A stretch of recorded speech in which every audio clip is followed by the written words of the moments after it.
Shape-shifting in the night, stalking you. Does my face seem familiar? Does my body tell you more?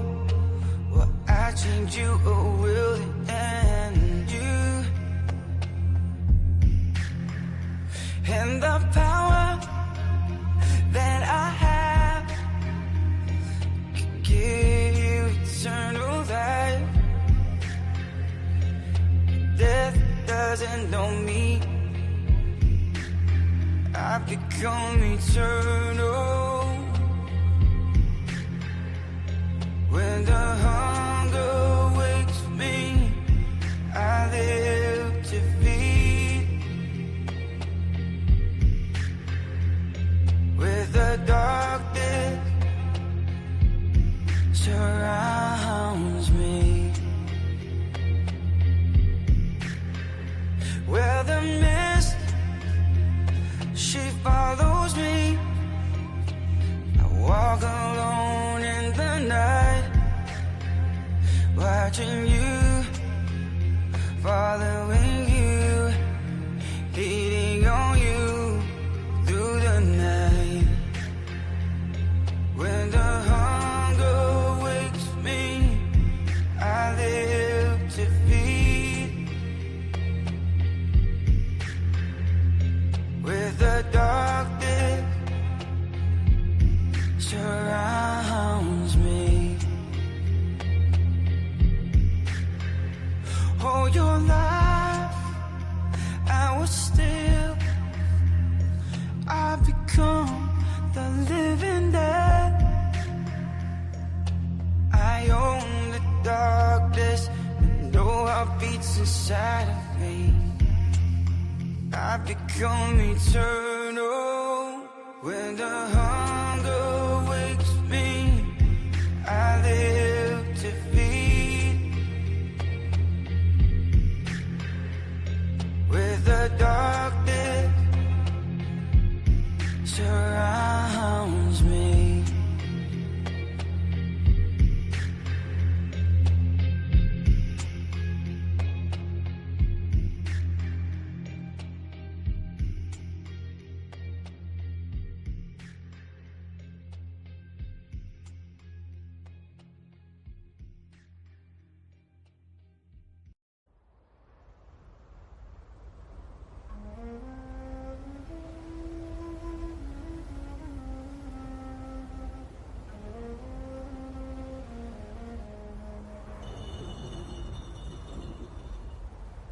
Entombed for 3,000 years, wrath growing in me.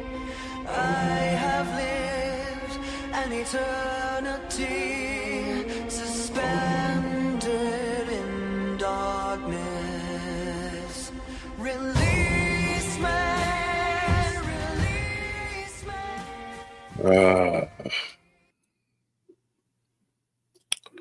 Good evening, paratroopers. How you doing tonight? How's it going?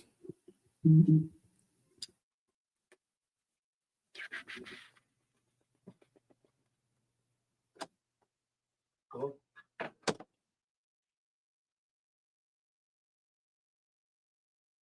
It's a last minute submission there. I was looking at it thinking, I might use it, I might not. I don't know. Had somebody helping me with throw the story onto the deal there. I didn't make any sense what it just said. It's my thoughts. I'm sitting there. Somebody had sent me a story, and I was like, it wasn't a recent one. It was, about 8-9 months ago. But well, what is this? January? What is March? How long ago was that? But they reiterated it to me.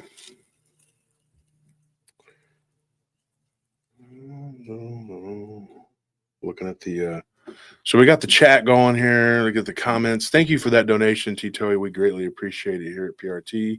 John Villafranca, I haven't seen you in a while, John. What's going on with you? So last night was the first night of the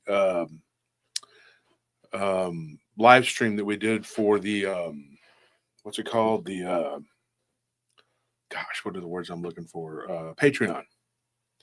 Bear with me, folks. I'm getting sick. I feel like I'm getting under the weather. I woke up throat started last night, and I was going to go to the gym, and I just was too wore down, and tired. And usually, being tired doesn't bother me. I'll just go in there because once I start lifting, I'm fine.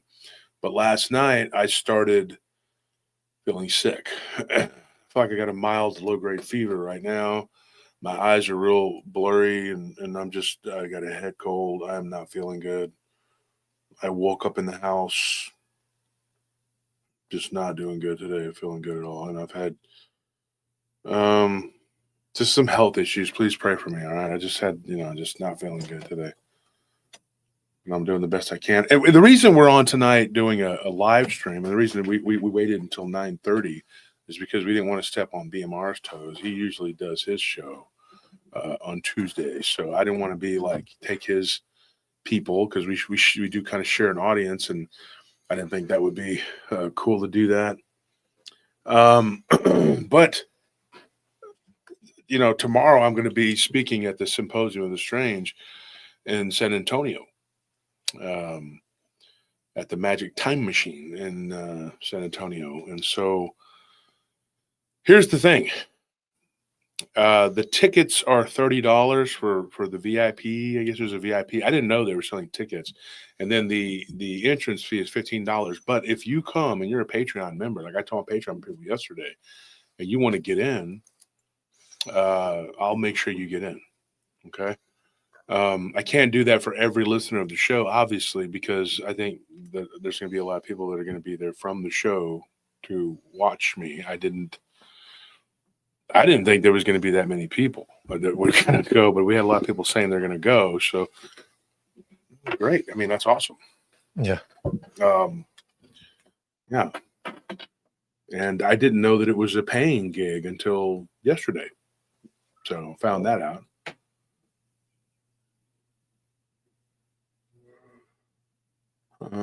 So dude, there's so much of this to talk about. I don't even know where to begin. Okay. Tomorrow we're going to talk about Dogman. Obviously it's the Symposium of Strange, and I'm there to talk about Dogman.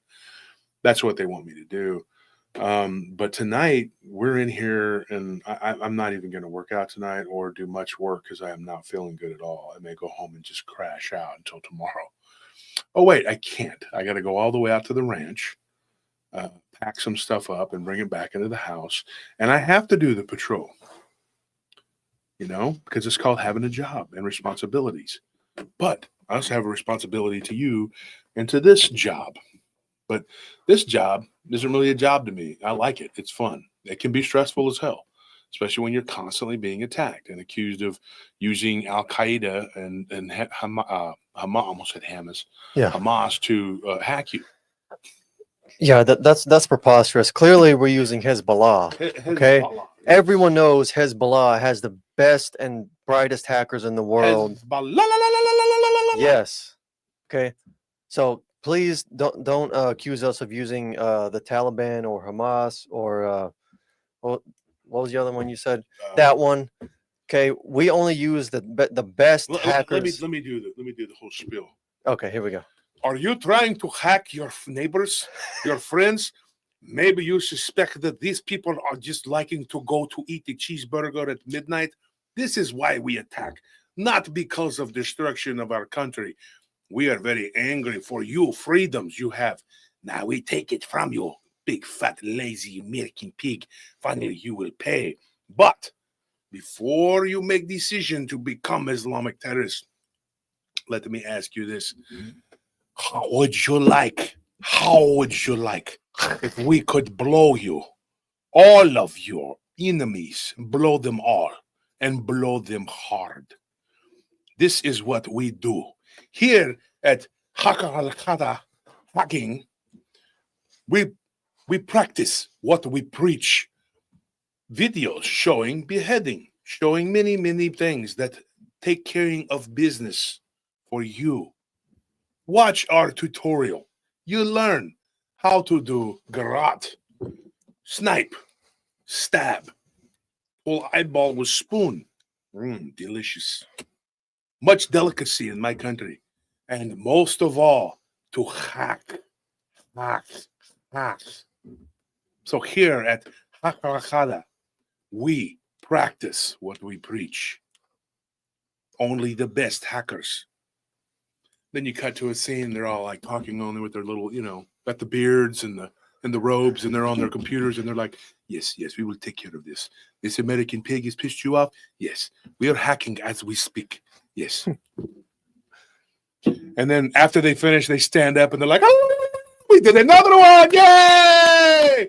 Tambourines. It's kind of like a revival, just with Islamic terrorists. I mean, I'm just imagining this is what's happening.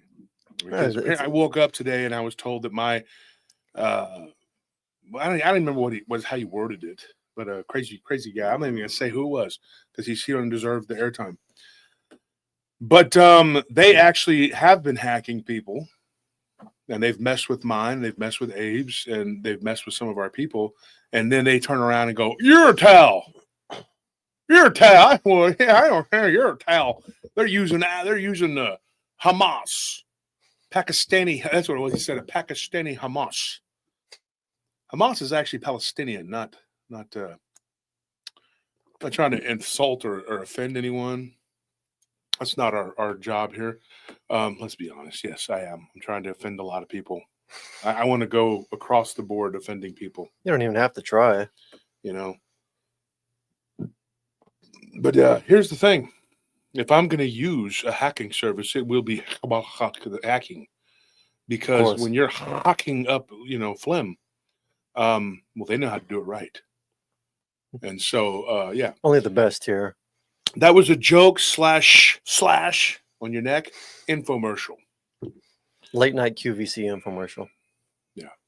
And don't forget, not only do you get a discount if you type in happy hacking, tell them Big Wolfie sent you. I'm one of their best clients, right? Tell them the guy that worships Leviathan. The thong. Because you can't have Leviathan without the thong. Everyone knows this. Yeah. Everybody know this. He looks like that big red guy from South Park. He's like, "Hey, Saddam," but he wears like a thong. And when he turns around, he's got big giant butt cheeks, and he walks. He's like, "Why are you not worshiping me? Huh? Hacking told me that you weren't promoting me. Huh? I thought we had a thing." I'm like, "Come on, guy. I love you. Your ass is big and red. I love it." This is what we're doing over here. This is the crazy shit we're doing over here. Or I know this sounds completely crazy, and just suspend reality with me for a minute on this one. Maybe, just maybe, we're actually just doing a freaking show about the paranormal, and we don't give two shits about what you do or say, or how many patties you can eat on a nasty cheeseburger with your big Dunlop belly, talking about people's bellies. Okay? Maybe you should just stick to not trying to fall your old ass off of roofs and keep defending. Okay? Why don't you just do that? Okay? And keep promoting the crazy theories from these people about conspiracies and kidnapping and all this other craziness that's happening. Oh, did we tell you it was the that did the kidnapping? We had them. That's just 24/7 with these people. Mm-hmm. And then they say they live in our heads. Now, you live in your basements. I can totally see, and I'm stealing this from somebody that told me this, and I started thinking about it, and I was like, dude, like a person, an unalived person laying there in their basement, every one of them, just crazy as all hell, dude. Yeah. Like Woody Harrelson said, "Do you know how fucking crazy you are?" Yeah. And they go down there, and there's this corpse laying there, and they're like, "It's your fault!" Screaming at this lifeless body. And just, going absolutely nuts and just, Kathy Bates in misery. Yeah. You know what I mean? Look what you did, Mr. Man. You cock-a-doodie. You cock-a-doodie. Now you made me kill you. My 13th victim of the week. It's all that damn Josh Turner's fault. Laces out, Dan. Laces out. Yeah. It puts the lotion on its skin, and he gets more subs again. I'm sick of this shit. But yeah, I mean, pretty much it. I mean, the freezer for man soup is in the basement. I just imagine that's what these people are. I mean, I don't know what the hell they probably live in some kind of squalor of hell. I can only imagine. But can you imagine what their houses are like on the inside? The energy in there. I couldn't even. I mean, I can't even imagine like the how bad the energy has to be. Do they have little idols in there of me? I loved you once. I loved you. Ah, why did you block me? Now, I will spend the rest of my life paying you back. I'll get you. I'm going to get you if it's the last thing I do. Oh, Billy. You know, something like that. They're sticking needles in little straw man voodoo dolls. We need to get a Leviathan shirt. Leviathan. We got to come up with like we can't Just like use a the South. just like a plesiosaur wearing a thong. When we do the next Patreon, and like we voted on the new clothing line on the Patreon last night. If you're not on a Patreon, you need to join. We had fun last night. We had Abe come on, and he told some stories and stuff. And somebody was like, "Not happy, no cryptid, whatever." Well, I don't put stories behind a paywall, but other people can come on and tell their stories. And we had several people that were on the screen, and we were all talking, and it was a good time, a great time. Join the Patreon, you won't be disappointed. And if it works out, we had quite a few people. If it works out, we'll start doing that like maybe once a week. Right now, we're gonna do it every 2 weeks, but we'll see what happens. So I was just like thinking, we got to come up with a mascot though for Leviathan. Yeah, it's just like a Loch Ness in a thong, or like a Loch Ness is too big. I mean, plesiosaur wearing a thong. Oh, because he's the water dude. Yeah. Okay. Yeah, just like a big right. sea monster in a thong. There you go. Levong, thong. Can make shirts out of it. We could just call him Levon thong. How about this? Levon thong. We can make like little like plastic keychains of it. That'd be funny. Somebody says Rick Charlton says is Tulu in a Speedo as prevalent as a thong with tentacles. There you go. At Austin now as it was in the late 90s. I don't remember Satanism being really prevalent down 6 years. 6 years was always creepy. I mean, it wasn't I don't remember there being a bunch of Satanists though. But there were. Yeah, I mean, like if you're talking about the 90s, Central Texas, Williamson County, like 80s, 90s, or no Satanic Panic, that was like the hub of where all these weird people would do their little sacrifices and all those Smurfy silly games, being silly billies. There you go, Pokemon with a thong. Squirtle. Yeah, Squirtle, because he's like, so we have to. Okay, so if there's an artist out there that can draw the Leviathan, I don't know, like kind of like a cartoony the way Bowser looks on my shirt, but like Leviathan, he's the guy. So what we need is like a little Squirtle looking Pokemon type guy, but you can't make it just like it because that's trademark, and you can't use the devil dude from South Park. So let's do a contest. Let's do a Leviathan contest. It has to be funny, and it has to be like kind of cartoony, you know. So Leviathan. That always reminds me of when I hear that word. I always think of what's his face, that owns Viacom. It always sounded so creepy. Yeah. As a kid, you're watching Transformers, and at the end, Viacom. And you're like, what? I made it sound like Optimus Prime, but it was the way they said it was real. Oof, you're like G.I. Joe Viacom. I'm like, what the hell was that? You're looking around your house, are there ghosts in here? It's creepy. I think that's what we should do a contest. Yeah, and we'll do it on the Patreon. If anybody wants, and we'll reveal the new Leviathan shirts because we decided we're going to do. Nelly was working on the The Amazing Dumb, the little lizard with the backpack. Yeah. Yeah, that I trained to be a coke mule. Unfortunately, he could only get little, little grams, little bitty thing there, dude. Yeah, I didn't think it through too well when I first started. I told him to go into HEB and grab mass amounts of food. He didn't. He came out with like a Starburst or like He's doing the best he a can. couple sticks of gum there. And I kept telling him, I'm like, look, what was his name? Look, Barry. I just isn't working. You need to get, he got mad because I pushed him a little too hard. And next thing you know, he was gone. He ran off. He absconded with 10 grand. I can't believe it. I never should have gave him the passcode to my bank account. You think you know someone after 2 days and they do that. I told you never trust those little lizards. I know. I just thought he was different. I thought he was a little guy. He wasn't, he wasn't one of the big draconian ones. He was a little one. He was, oh, well.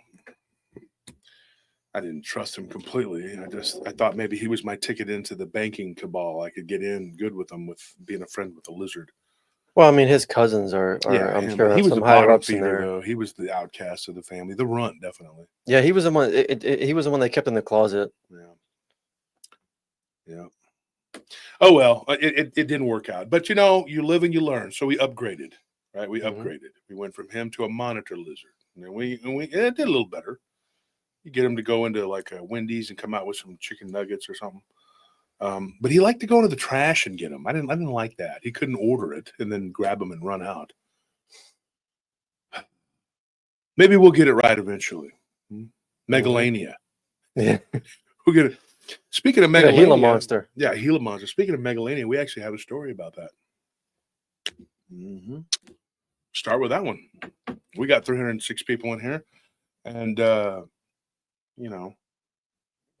Marlo Martin, who's this here? He says, I stay strapped everywhere. Woods, I just do it flamboyantly easy. What does that mean?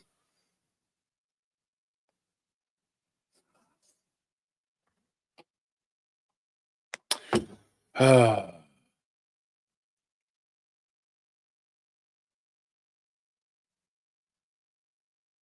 crime Komodo. Man, I am not feeling good at all, dude. I feel like I'm getting worse by the minute too. Like I can just feel it, and I hope I can.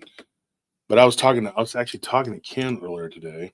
His pray for him. His father passed away, but he was saying when he did the first one of these, he was the speaker at the first symposium about 3 months ago, and he goes, if it's any consolation, he goes, coincidentally, I was sick too. The first time, I'm like, yeah, but you live there. I got to drive all the way over there, and I got to lug merch with me. I don't know, man. I don't feel good, dude. It's gonna be hell trying to get down. It's raining. It's gonna just, oh my gosh. Pray for us, please. We need prayers. Yeah. Joanne says, yeah, your eyes. I got them nasty looking eyes. Look at the eyes. Yeah, I just hold on 1 second. I got 1 second.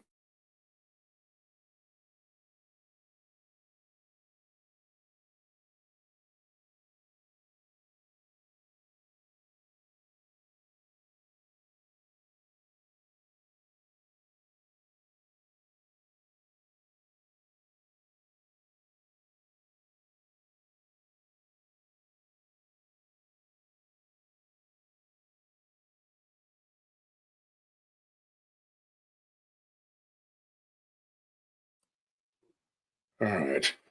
So, anyways, the count is up at the top, although we can move that over to the right. Yeah.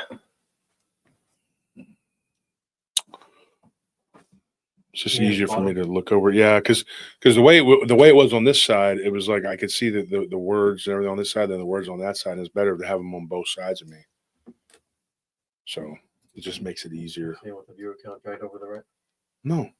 The viewer count can stay where it's at. I'm talking about at the top, the left. Oh, okay. Was where it was at. So I got so many things to choose from here. We have a guy named Luke that had a story in Round Rock. And then we had a guy named, did we, answer me guys if y'all remember this or not. This right here, which says live with the little deal that regulates the internet. Mhm. And it says 317 on there. That's what I was talking about, moving over to the right. Oh, you can't move that. Okay. Well, anyway, leave it the way it is. Fine.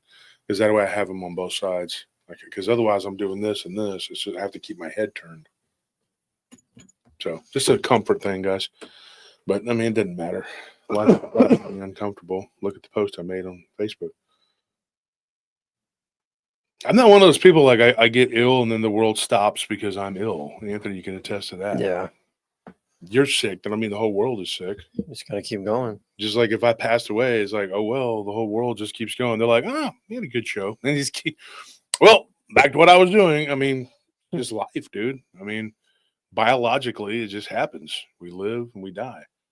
But there's more to it, right? There's a spirit world. And so last night we recorded with Monica Rollins, and it was a 3-hour recording. And when we dropped those episodes, she tells the story like it's almost kind of like the story of her life. It's not just, it's not just a paranormal. There's a lot of paranormal, crazy, weird stuff, but it intersects with her life, Mm-hmm. And she went through some stuff. She really did. They're a tough woman, but it was a very enjoyable interview. But and I told some stories, she told some stories, and we just, and hope she got up and was able to make it to work. We went late talking. Yeah. So those are coming out. But tomorrow we're going to try, and I'm hoping that we can get this done. But by tomorrow, I think it's going to be tomorrow. And the reason we're doing the live tonight, we usually drop a 1-hour pre-record on Tuesdays. Tomorrow is going to be the pre-record. It's going to be the Mummy's Curse, or the Curse of the Mummy. I don't know what you're going to name it. You can name it what you want. Yeah. But yeah, those are real. I'm convinced it's a real thing. I really think it's a real thing, dude. And hang on one second.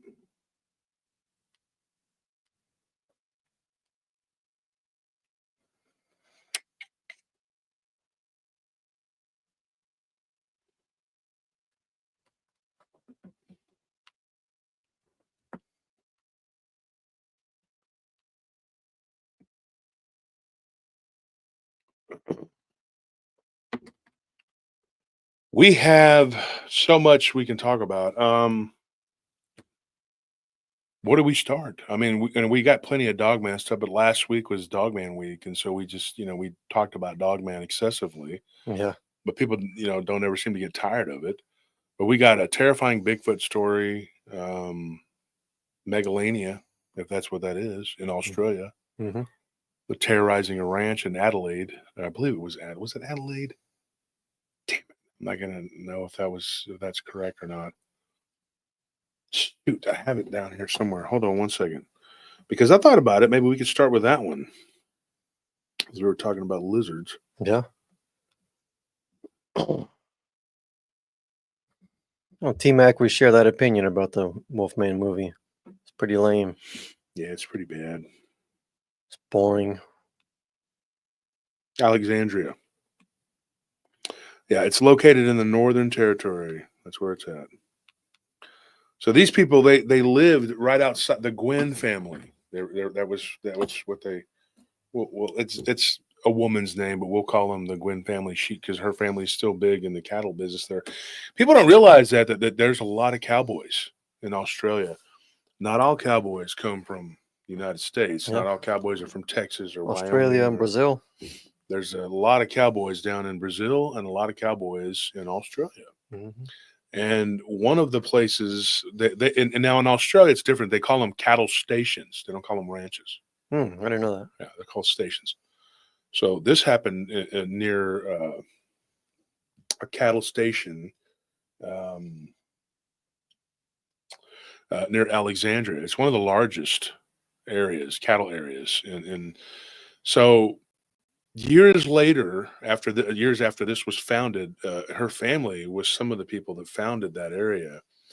Her family, like her immediate family, they kind of broke off with her husband, who was he worked there as a cowpuncher, and he ended up, you know, heading down south of there to work more toward the middle of the country, a little further down. Well, not.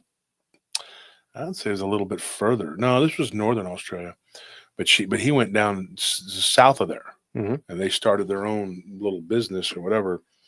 And it kind of was they have these like little satellite stations that kind of feed into the bigger ones. That's just what I've been told how it works. And so when they in 1989, when they were, you know, starting to really roll and make some money, and you know, because you got to get started, you know, Yeah. they started doing their own thing in 1986. But she said 89 was when we really started making money and doing well. And she said we got about 500-600 head, which is pretty good. It's pretty big. And she said that we started having problems. She's like, that's when it came. And so I was like, what do you mean when it came? And she was like, that's when this dinosaur, it's the only way she could describe it, began to show itself. Now, here we go again. There was a gigantic lizard type creature that existed. And this wasn't millions of years ago, this was only thousands of years ago. Around the Younger Dryas period, you know, is when it Mhm. supposedly went out. But they call it megalania, and there's different theories. You know, and you can't say when, because look at the Tasmanian tiger. They're like, well, it's gone. Well, it's not. Yeah, it's there. We don't know. Yeah, and then there's sightings of it. Yeah, and then you know, the coelacanth, of course, is the big one that everybody always points to. Like, look, this thing was still around. It was still around. You know, and so this giant dinosaur, whatever it was not necessarily gone, because people were seeing it. Now, the Aboriginals there, they claimed that it was from the dream time, but that it still existed. And they said that it sometimes would be seen going in and out of the earth. Well, obviously, the center of Australia is uninhabited, right? All the cities are on the outside, they're the ports, and they get their water from the ocean that comes in and kind of gets trapped and becomes like kind of like rivers. There's really not any natural water in most of these places, not all. There is some. Australia is really cool. If you stop and you start reading about it and you look into it, there are some places where they claim the Aboriginals call it the Upside Down Kingdom. Hmm. Yeah, and they claim that the water flows up, which is actually the correct way. It's actually flowing down. That we are in the inverted world. Does that make sense? Because it really didn't to me when I first heard it. I was like, "What in the hell are they talking about?" Well, what they're talking about is we're living on the inside, and the outside is actually the inside, and that's That's a what trip. a lot of them believe that. Yeah. Now, a lot of them too, though. I mean, you can't just go up to any one of them and say, "Hey, tell me the story of your people," because a lot of them nowadays they're like, "I don't know anything about that. I just, you know, my grandparents always, you know, Mhm. they're acting like, you know, like any normal Aussie. They're not into that. They don't know what the Yeah. hell, you know." It's like going up to any Native American here and being like, "Tell me a story," and they're like, "Yeah, I'm just smoking my menthols. I want you to get out of my face." You know? Yeah. Okay, you know, that's kind of how it is. I mean, they're not all into their culture. They don't know, but they have, like all cultures, they have storytellers, Mhm. and they do have a thing called story time. Now, that is actually a time. They had the dream time, the before time, story time. Now, like I said, there are different types of Aboriginals. They don't all have the same beliefs and whatever, but they're pretty similar. They're different tribes. Yeah, just like any other indigenous population, there's gonna be Exactly. different tribes. But there is a rumor now, and I was told this by one guy named, oh, I don't even want to say his last name. His Aboriginal name, I'm not going to even butcher it. We're just going to call him JD, because that's Mhm. the easiest way, or JP, because that's the easiest way to do it. So JP tells me, and this, because he used to work, well, not him. He was a child. His dad worked for this ranch. He was a cowpoke. And so he said, he goes he goes, you can talk to my dad about this. This was Gwen's son. He's like, his best friend was an Aboriginal who passed away, but his son, JP, still holds on to those beliefs. He learned, the legends and things from his dad. So talking to him, now I didn't get to have a long drawn out conversation with him, mostly just emailing and then and then we talked once through FaceTime. And of course, when he gets to the good stuff, it starts messing up. It's not a coincidence either. I really don't believe that. I don't believe in coincidences. I think that's bullcrap. And then they do it on purpose. They watch us. And I'm paranoid, but that's what I think. But I talked to several different people connected to this case, which you want to call it a case. It was a case of multiple encounters with something.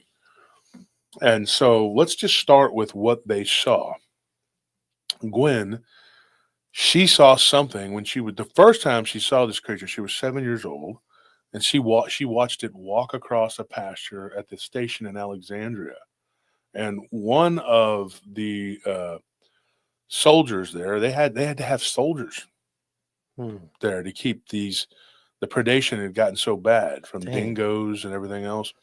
And they think that they were brought there like they were moved, because that's not where they hang out. So they think that like some really, this is how people are. They'll cut their nose off to spite their face. So some rival cattle station had brought these wild dingoes and turned them loose. Well, dumbass, it's going to attack yours too. Yeah, they're going to breed and come after yours. And so they had gotten it kind of under control, but then they started having problems with something else.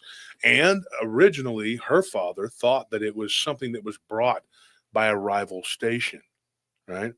Because the cattle industry is big business. It's just like here in Texas, there were range wars. You know what range wars were?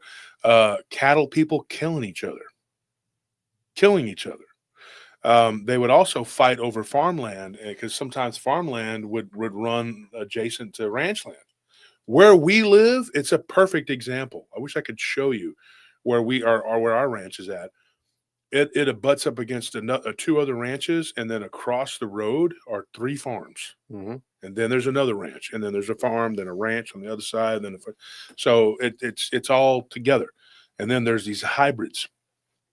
But fortunately, we're not all shooting each other out there with Winchesters. But this is what happened. Range wars, what happened. And so this is what happened there in Australia. Now, when she was a child, this was years ago.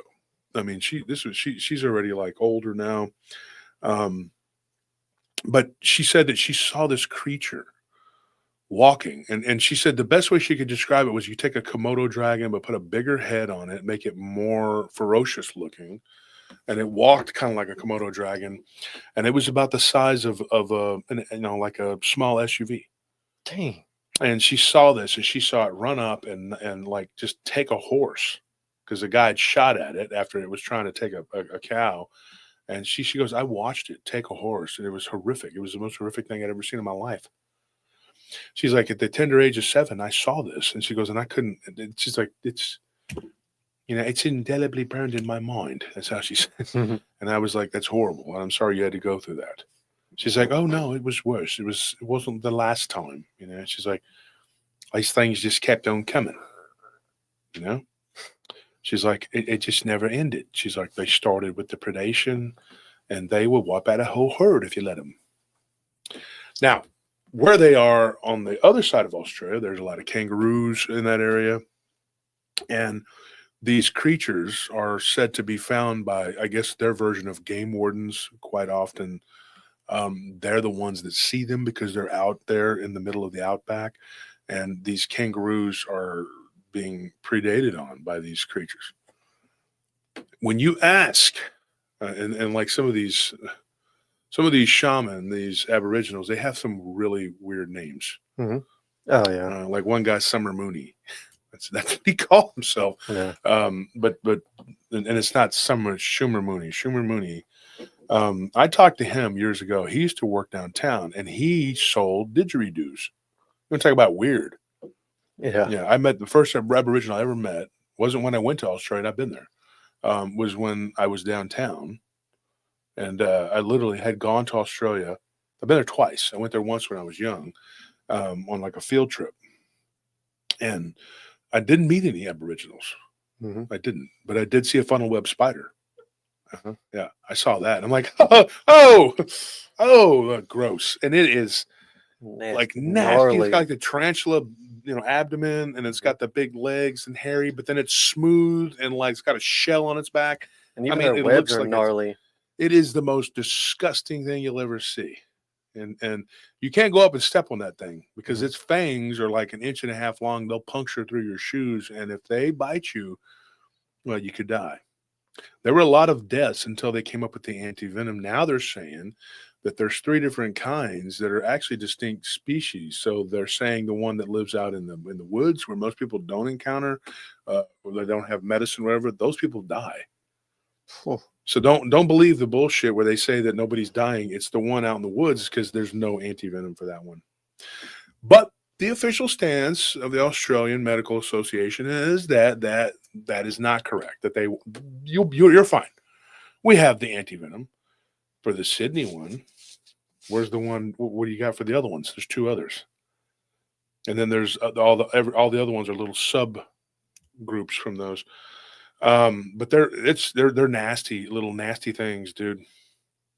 Me and my brother had a friend that used to. He was into the black market. Not a you know, you know. I wouldn't doubt if you pissed him off, he'd hack your ass real quick. But he had one of these bitches. Excuse Mm. me, my language. And me and my brother, we were like, "Whoa, dude! What that thing's we knew what it was because we Yeah. had seen a documentary about it." And I told my brother, I said, "When I was there, I saw one. Somebody had one. He was messing with it, and it was aggressive." They said, "Oh, they're not aggressive." Well, I've heard it both ways. The people that are there will actually say they are aggressive, Yeah. and then the people that are full of shit that read the Wikipedia, they're like, "They're not aggressive." Oh, they're more afraid of you than you are of them. Yeah, where do you live? Oh, I live in Aspen, Colorado. Why don't you F off to there? Okay. And stop telling me about what's down in Australia. All right, mate. Why don't you just shut up? But no, the people that don't know, they'll say these stupid things like, "Oh yeah, it's not going to hurt you." It's like a bee sting, Sure it is.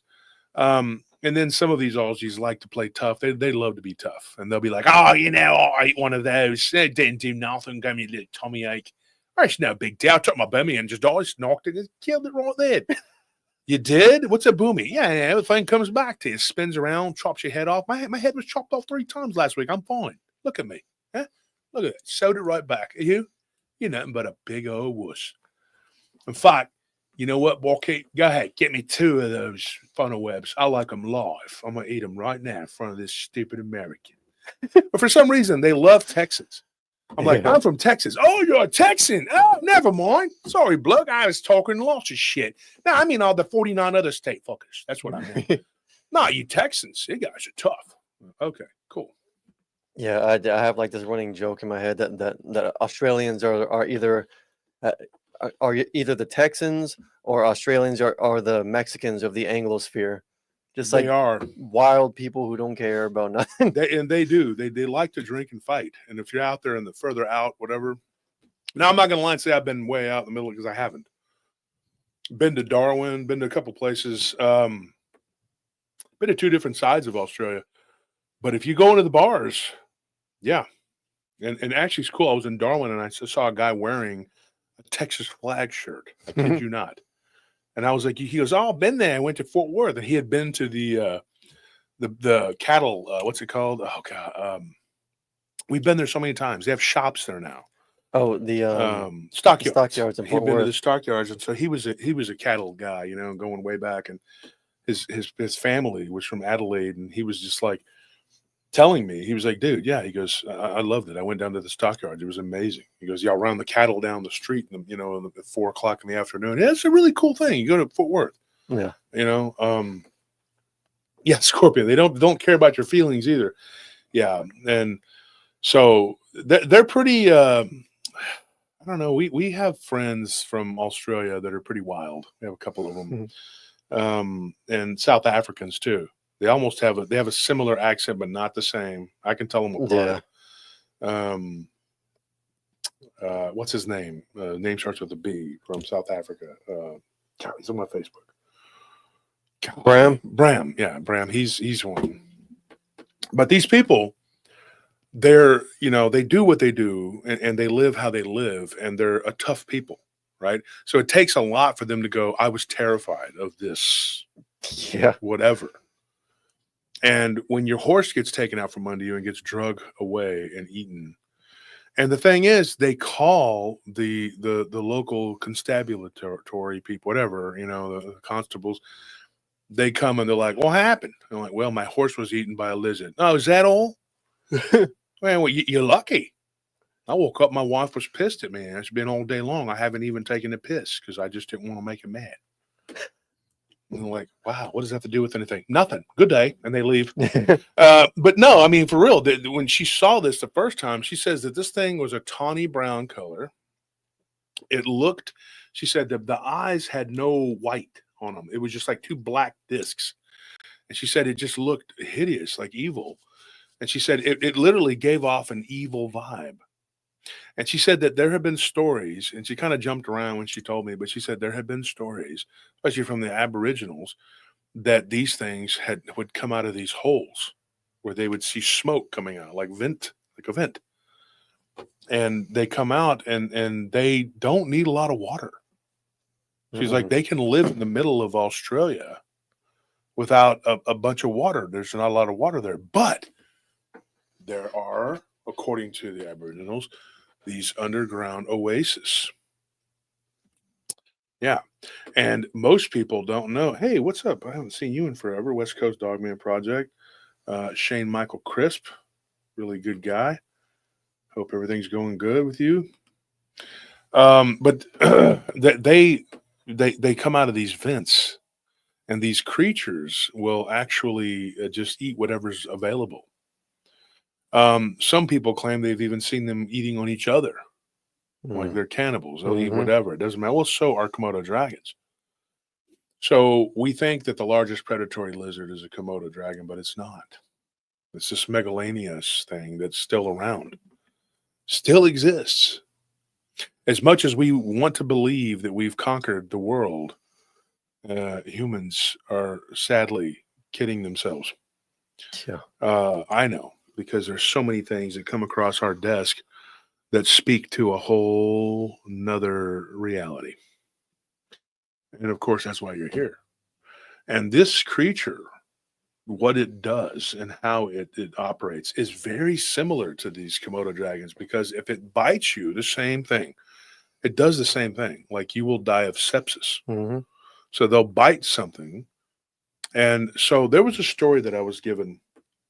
A guy worked in a zoo there in Australia, and I don't remember, I don't have the notes right in front of me. I could tell this whole story, but I'm not going to get into it. But basically, one of these creatures was coming and getting into their enclosures, and it killed like an entire herd of water buffalo. And it did it in one night. It just bit them all. And I guess his plan was to come back. So they're not super intelligent, they're still animalistic. But those animals were all dying of sepsis. And so within hours, they were all dead. And I think this thing thought it was going to be able to come back and just eat them all. It did devour two of them, and that was in one sitting. And of course, now there wasn't like a whole herd of them. There was like 8 of them, but still, that's a lot. So this thing has the ability to poison you, right? And it supposedly comes up out of the ground. And if you go into the middle of Australia, they're all over the place, but people don't go there because there's no water. But according to the Aboriginals, there is water. And if you know where to look, they, from their ancestors, know where to look, because they have been left markers. And some of them still practice the old ways. And from the story time, they actually have left markers where they can follow. The Aboriginals, having been there, according to, now there's different numbers. Some of the most liberal estimates are that they could have been there 150 to 200,000 years, not changing much, right? Their DNA, though, is actually different than ours is. They have like one less chromosome. That's a true thing. So it's a very weird deal. But Gwen told me, and she says, "Look, these things have been around our ranch for a long time." And she doesn't really listen to the show, but I gave her some episodes to listen to, and she was really intrigued by the Hernandez Ranch. She says very much like that. These creatures are there. They come. They will try to eat and snatch up our cattle. The sheriff's people, they don't do anything about it. They don't. First of all, because they don't believe it's happening.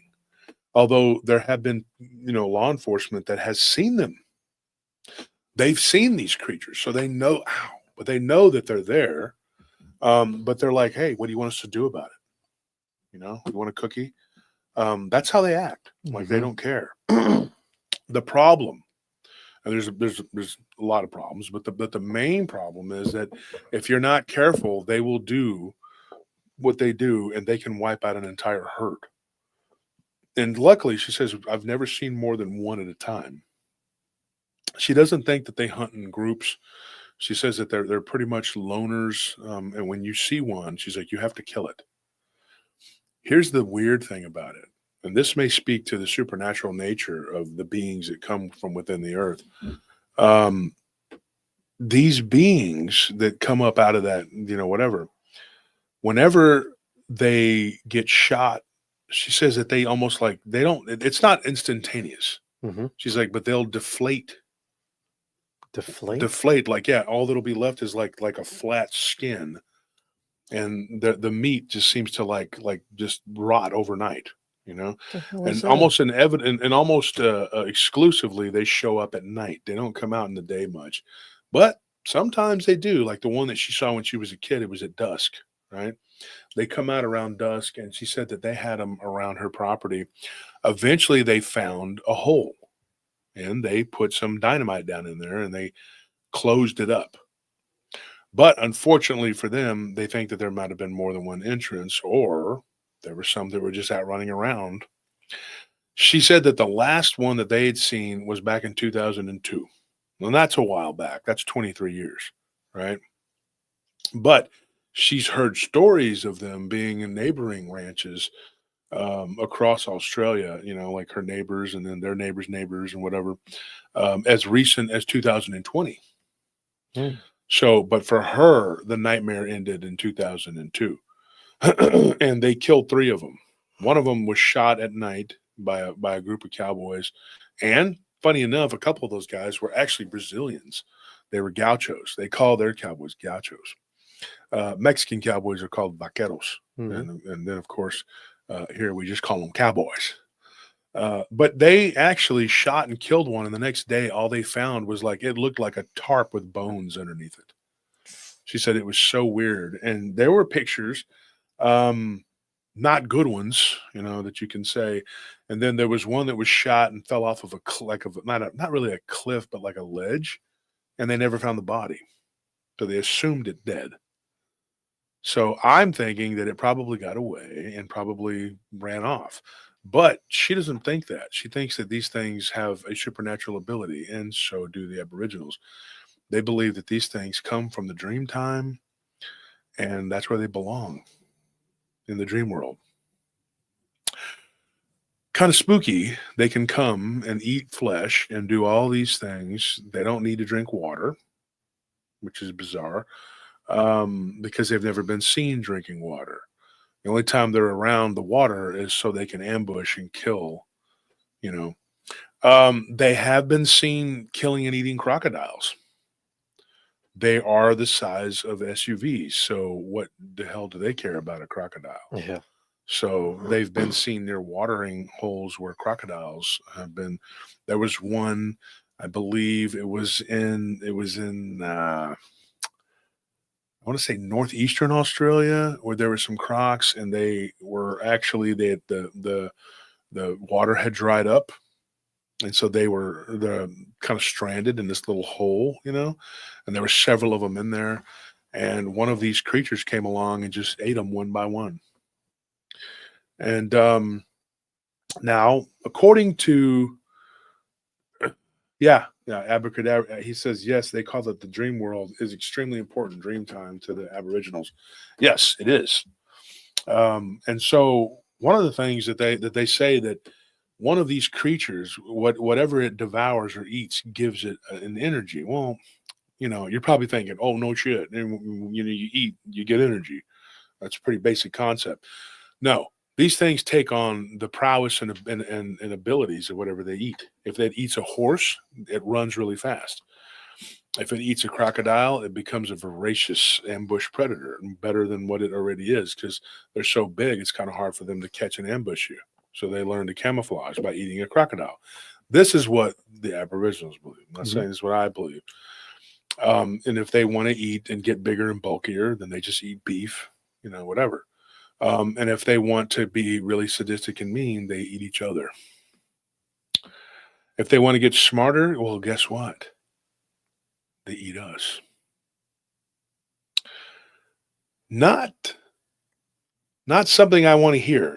I'm like, I don't want to be out in the bush somewhere. I'm not, and thank God I don't get reports of these too often. You do get reports of giant reptilians.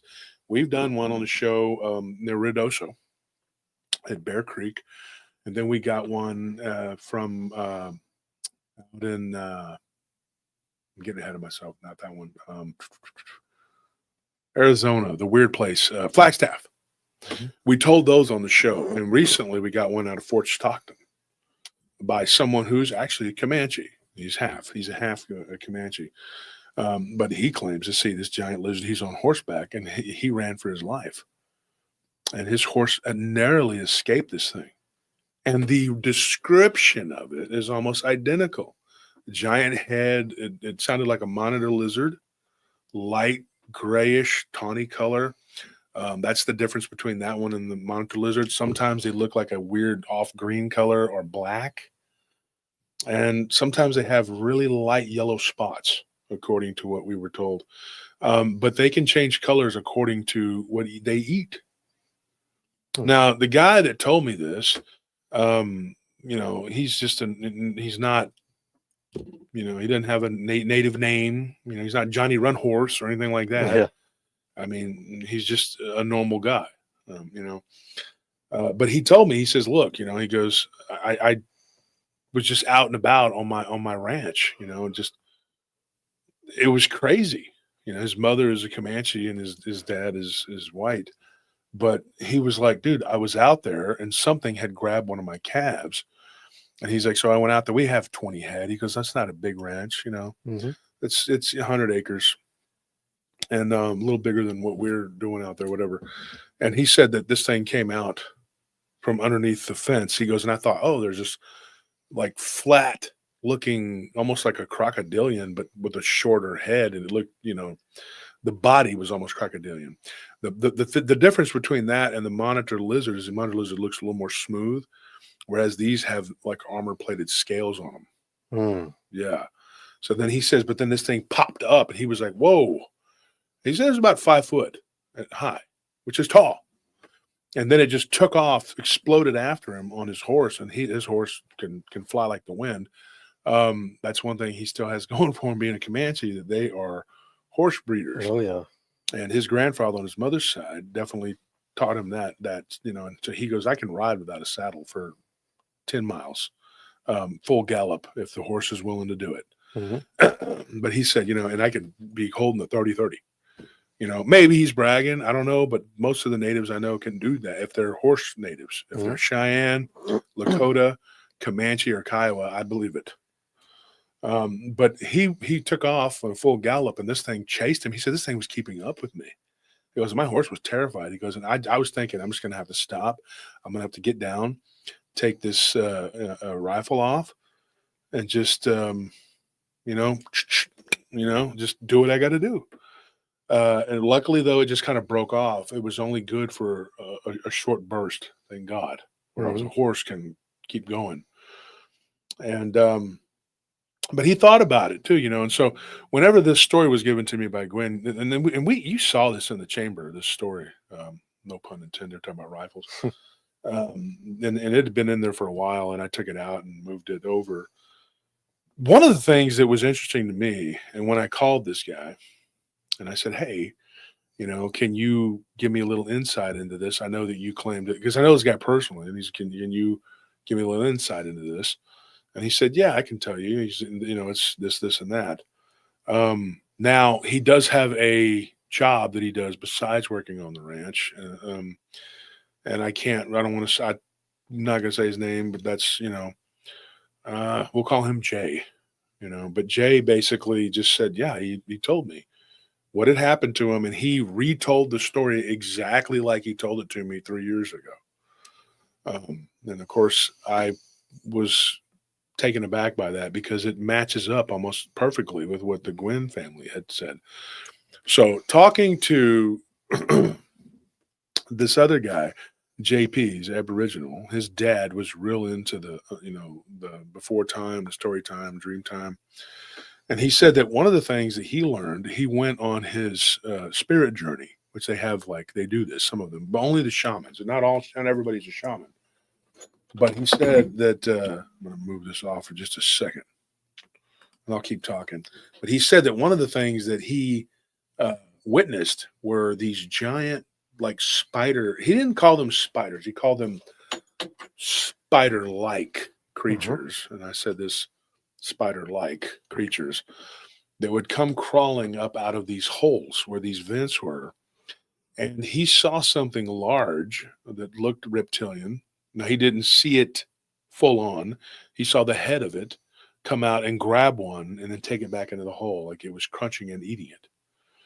And these big spider-like creatures okay, now get this. They had what looked like where the head should be, like where the eyes should be. It looks like a skull face on these spiders, yeah. And they have almost like a human skull like head. That's what he claimed.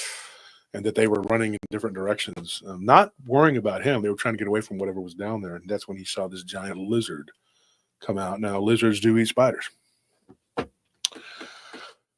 It's weird, very weird. And so he told me, he says these things all come from within the earth. They come from a land, a kingdom. And like I said, it's like the inverted kingdom, you know what I mean? Like that's where they live. And so he said, dude, he's like, if you get too close to those holes, there's all kinds of things that could come out of there. There are sometimes these giant bat-like creatures that have very round looking heads that look like almost like a cat, like a big cat, and he said that they have these weird little round bellies and these really funky little legs. And he said that he goes, best I could describe is like a cat and a bat mixed together, but that's not a good description. That's what he said. Yeah. and I know he probably thought I was just going like, this guy's full of shit. But I don't think that. I don't doubt what he's saying because I told him, I said, look, this isn't my first rodeo. Okay. I've talked to the Jiao Ping over in the Jiao Pang over in China, which is a group, they used to be considered like a very secretive group. Once communism took over, they destroyed them. They were kind of like the Chinese version of the Templars. Now, you probably never heard of it because they wiped them out, but it's still practiced, and it is something that you only find up in the mountains, and they're basically like Shaolin, and they practice what they call, what is that we were talking about the other day, the secret kung fu, or what was it? There was a guy on YouTube talking about it. And the Jiao Pang are the ones that still practice it, and they do this like Buddhist martial arts. Anyways, they are illegal now in China. You're not supposed to be one. You're not supposed to be whatever. And so I told him, I said, I've talked to one of them before, and they were telling me all these crazy stories about what they saw on the inner earth. And that I was put in touch with him. If you remember, there was an Asian woman who was abducted. You remember that story? And it was by her daughter, who's a doctor, actually, here in the United States. She's like, look, my mother has a crazy story. She's like, my son sits there and translates your show to my mom. because she speaks, Mandarin. Mhm. And I thought that was really cool. But she said that she's like, I wish that it was, whatever, it was easier to translate. So he actually records the podcasts, and then he takes them and it spits it out in Chinese, so she Oh, that's can cool. listen to the show. Yeah. So that's pretty cool. And so she likes to listen to our show. And so she wanted her daughter to reach out to me because she wanted to tell her story to me. I originally thought that it was another person that was, but no, she really wanted to tell me. So kudos to her for being smart and coming to me. Um, sounded arrogant, but whatever. So she said, she was abducted. When I read the story, my grandmother was, or my mother was abducted, whatever, I thought alien abduction. No, no, no, no. She was taken to the inner earth, right? Yeah, somebody said Agartha. There you go. Negong. Hmm. But when she was taken to the inner earth, she was abducted by these beings. These were not aliens. But then again, what is an alien? They're alien to us, right? Yeah. So she was abducted and taken to the inner earth by something. Weird, wild stuff. We told that story. I don't know if it was pre-record or if it was alive. I think it was alive. And so, yeah, I told this guy. I said, "Look, man, I've heard it all. You're not gonna freak me out, After a couple of weeks, he messaged me back and he goes, "Dude, your show's wild." He goes, "Okay." He goes, "I believe you." He goes, "You do talk to a lot of different people, and we share a mutual, someone who has given me a story from Australia, another person." So that helped.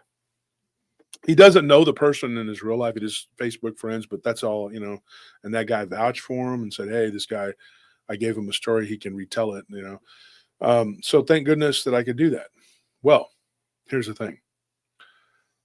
He said when he was growing up on the ranch out there, which is called a station there, he said that he goes, "I personally did not witness these creatures." He goes, "But I went outside one time after one of them had attacked." He goes, "And this thing had bitten two, according to what the witnesses said, it was so large, it was humongous, like a dinosaur. It bit two cows, like two steer, Mhm. both of the hindquarters at the same time. Oh. And these poor things were still alive and kicking. So, yeah, that's the kind." And he said, I see their handiwork, He's like, when I went on my spirit journey, which, the guy knew that was selling the didgeridoos down in Austin on 6th Street years ago in the 90s. He had told me and D and Scorpion and Squid, everybody, about the spirit journey. So we knew what it was. And it's a terrifying thing because you have to go through into the interior of Australia, and you got to realize this is a continent. Mhm. This isn't just a country, Yeah. right? And you're like 100 miles in, and you only have the water you take with you, and you have to make it back. A lot of them don't. And then once you make it back, and you're delirious from lack of sleep, lack of food, lack of water, and all these other things, then you become a shaman, basically. I told him, there's easier ways to do it. You can go online to take a course. But he was just like, no, I'm not gonna, I'm the real deal. And I said, yeah, me too. I went online and took one. I showed him my certificate. Look, shaman right there. It says, don't squeeze the shaman. That's me. And he was like, yeah, I'm not doing that. Certified. And I said, you know what makes two of us? I'm not doing what you're doing. But I have respect for the guy because he did this. And he saw some weird stuff coming out of those vents. He didn't call them vents. He called them, inner earth openings, whatever. I call them vents. Well, he called them portals, but portals to me are something else. Yeah. This is a physical opening. And these were metaphysical, maybe, but they appear to be physical creatures that come up out of there. So there you go. So eventually these beasts were killed. The second time Gwen saw this thing, she was 17 years old. 17 years old. She was 7, then she was 17. So here's a weird coincidence. 3 times, 7, 17, and 27. She saw each one of them 10 years. Now, it would be really weird if it was all in the same month or whatever, but it wasn't. It was in different times of the year, and it seemed like the months were kind of random. I didn't really see a pattern there. And I'm pretty good with numbers. Well, if you add up the numbers, like 7, obviously it's just 7. Yeah, I didn't find But any then 17, patterns to it. 17, you add them up, that's 8. Mm-hmm. And then 27, you add them up, that's 9, 7, 8, 9. Yeah, 7, 8, 9. That's the only pattern. Yeah. I mean, I couldn't find anything else because according to the months. And now there's some people in one of the groups that was like, "Oh, numerology's of the devil," because they've been listening to these idiots, whatever. It's just the ology part. Yeah. You know, it's not astrology. It's just numbers. Whatever your birth number is, whenever you're born at, that's what you are. Now, some people are stupid enough to tell you that it means something. You know, it doesn't to me. It just means that there is a pattern to the universe. It doesn't mean something bad. That's what I meant. Because some of these people are so damn ignorant. They're just like, it ain't in the Bible, or the Quran or whatever book they believe in. There's a lot that's not in the Bible. Have you ever heard of planes, trains, and automobiles? They're not in there either. How about Vanilla Ice? Well, Vanilla Ice is sadly not in the Bible either. Well, then he's not real. He's not real. Never exists. I mean, there's some good news. There used to be a baseball player that played for the Astros. It was a black dude. I can't remember his name. And he was always getting into fights. He was the most quarrelsome guy. And he was always fighting. He fought with the fans. He fought with his fellow players. Got kicked off the team. And he was on a few different teams. You might look him up. Just look up African-American baseball player, Houston Astros, didn't believe in dinosaurs. And he was a very ignorant guy. I think his name was Carl Everett or something like that. But he was so ridiculous, dude. Everything was of the devil, everything. So he made he showed everybody just how religious and holy he was by punching them in the face every chance he got. And there's a lot of people like that.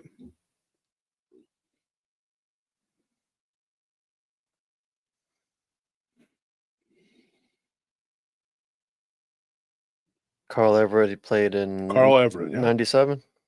You know, I don't remember what years, but yeah.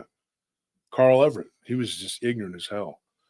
He was always getting into fights. He would like take a card from somebody, like an autograph, and he'd throw it back at them, argue with kids and but hey, he was a good God-fearing man. It wasn't in the Bible, it wasn't real. All right.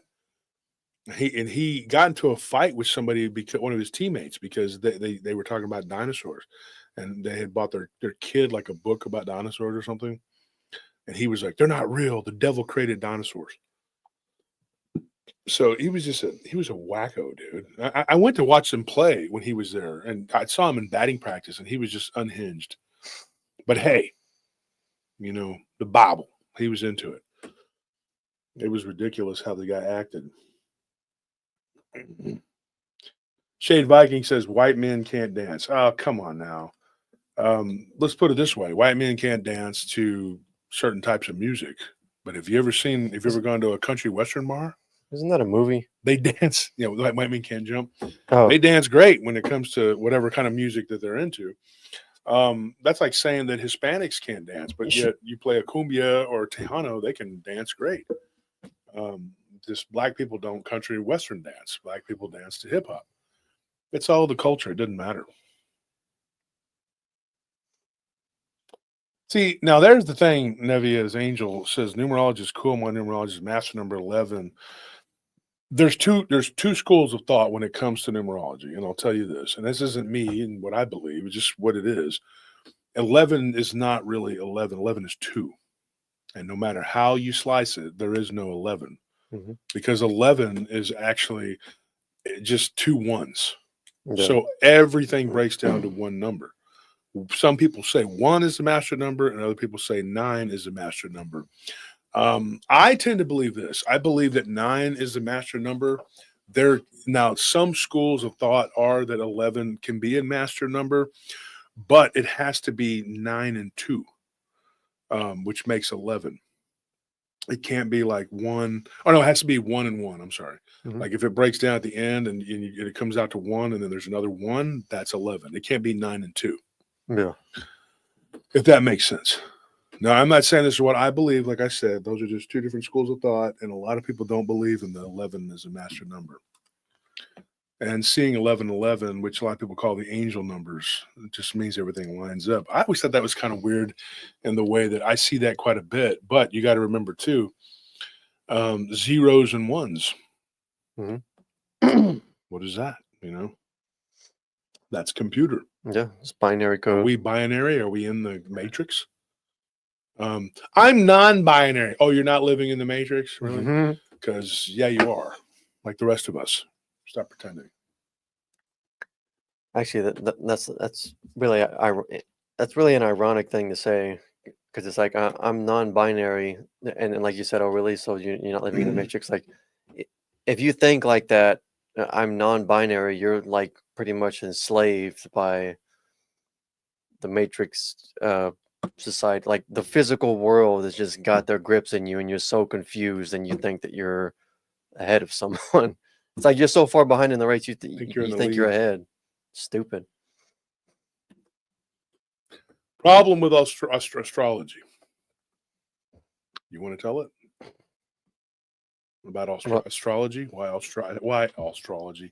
Why astrology is not? Oh yeah, because the zodiac is not like your sign is not really your sign, because the Earth tilts on its axis, and it doesn't stay static, and so what astrology is based off of is actually very old. It's not. Constellations. Yeah, the They've constellations. moved. Yeah, well, I mean the Earth moves and faces the constellations different now, so it's like it's got to be updated. Yeah. Isn't it like whatever your sign is, you're actually the one after or before that? Yeah. So yeah, it's well. I've argued with people on this too. There's some that stupidly they try. I'm not going to get into it because then there'll be a big fight. Okay. But let's just say this: if you are, let's say that you're born under Cancer, Hmm. you're actually a Leo. But I've had people tell me it's the opposite. You're like, the one before it. What is that, Gemini or something like that? Hmm. But there's different schools of thought. Now, I remember it being the one after, but now they say it's the one before, which doesn't make sense to me. I don't know how that is. To me, though, it's another Mandela effect. There's a lot of Mandelas. I mean, you just, I don't know. I can believe that, Smurfy. Terrence Howard, though, he was onto something when he talked about the black cube of Saturn. Hmm. He was right about that. And he was talking about how they made the model of the planet. Dude, if I could sit up here and just teach science all day, that'd be amazing. I'd love to just do a PowerPoint and show you everything else that I could possibly show you. I do the same thing with history and language and everything else, but I can't. This is not the show for that. Sadly, we kicked around the idea about doing a history show or history channel, but I don't have time. Time is the one thing I don't have. If I had more money, and this is not asking for money, okay? I'm not telling you need to donate money to fix my problems. If I had more money, like I could just sit here and teach and recite people's encounters all day and night, and probably literally do it too. Yeah. Just take breaks to sleep, use the bathroom, and eat and drink, and just sit here and talk. Yeah. And you could probably learn a lot. History, science, mathematics, and language, which are basically the four things you need, the cornerstones of education.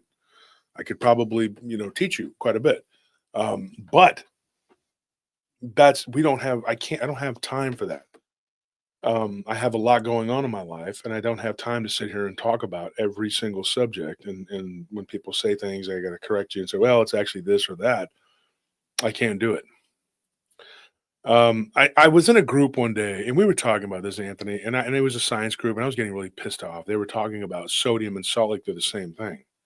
Mhm. And I made a specific point. I said they're not. No. Salt is a type of sodium. And I said salt actually typically has it's not just the molecular structure of it, but it's actually sodium chloride, but it actually has typically other minerals in it. Yeah. And there's different types like Himalayan, and the best that we know of is Celtic Mm-hmm. salt. And it doesn't actually raise your blood pressure the same way that regular salt does. I know because I use it. And this one person just started arguing with me. I said, well, why don't you just go take some sodium and throw it in water? Yeah, see what happens.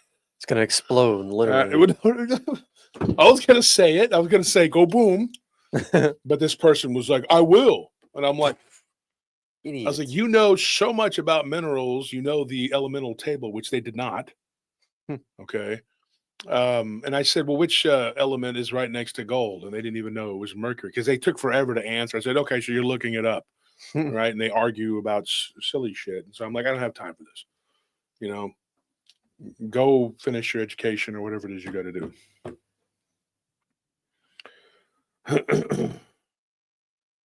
Owen it says, Wolf, if I ever win the lottery, I'll set you up as a professional professor. You can make Tony your TA or he can take over the family business. Tony?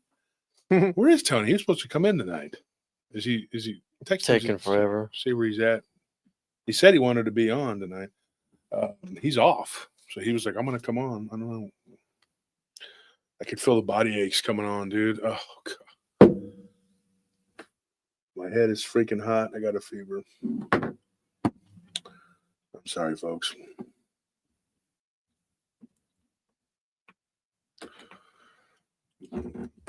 Yeah, this is funny. Maybe it's a different counting the various sodium varieties. He's like potassium too, yes, but you have other things that neutralize it, right? Because there's alkaline and then there's acidic, you know.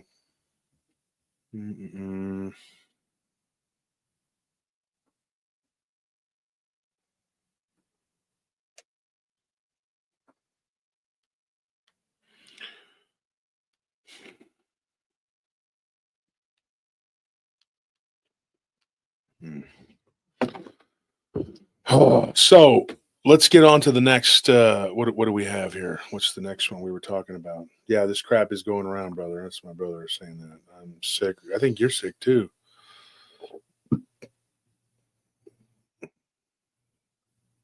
Does Nelly have a natural drink? Well, I'm drinking this. It's called the Originator from Juice Land. And it's got like blueberry, cherry, and other stuff in it. It's really good for you.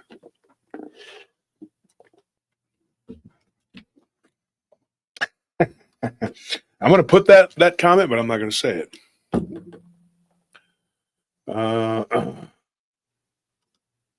Yes, brother.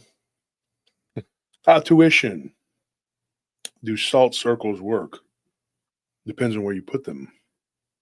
Don't do like some stupid people and conjure up some shit and then just draw a circle in the sand. Like that stupid song, Circle in the Sand. That's a satanic song. Did you know that?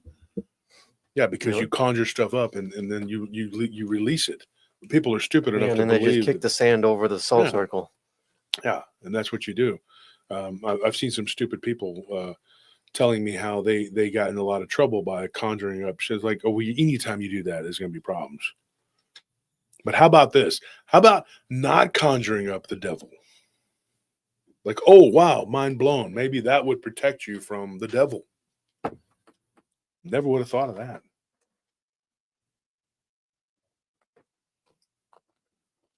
That is the key right there. Yep. Alkaline acid balance. You have to have a balance.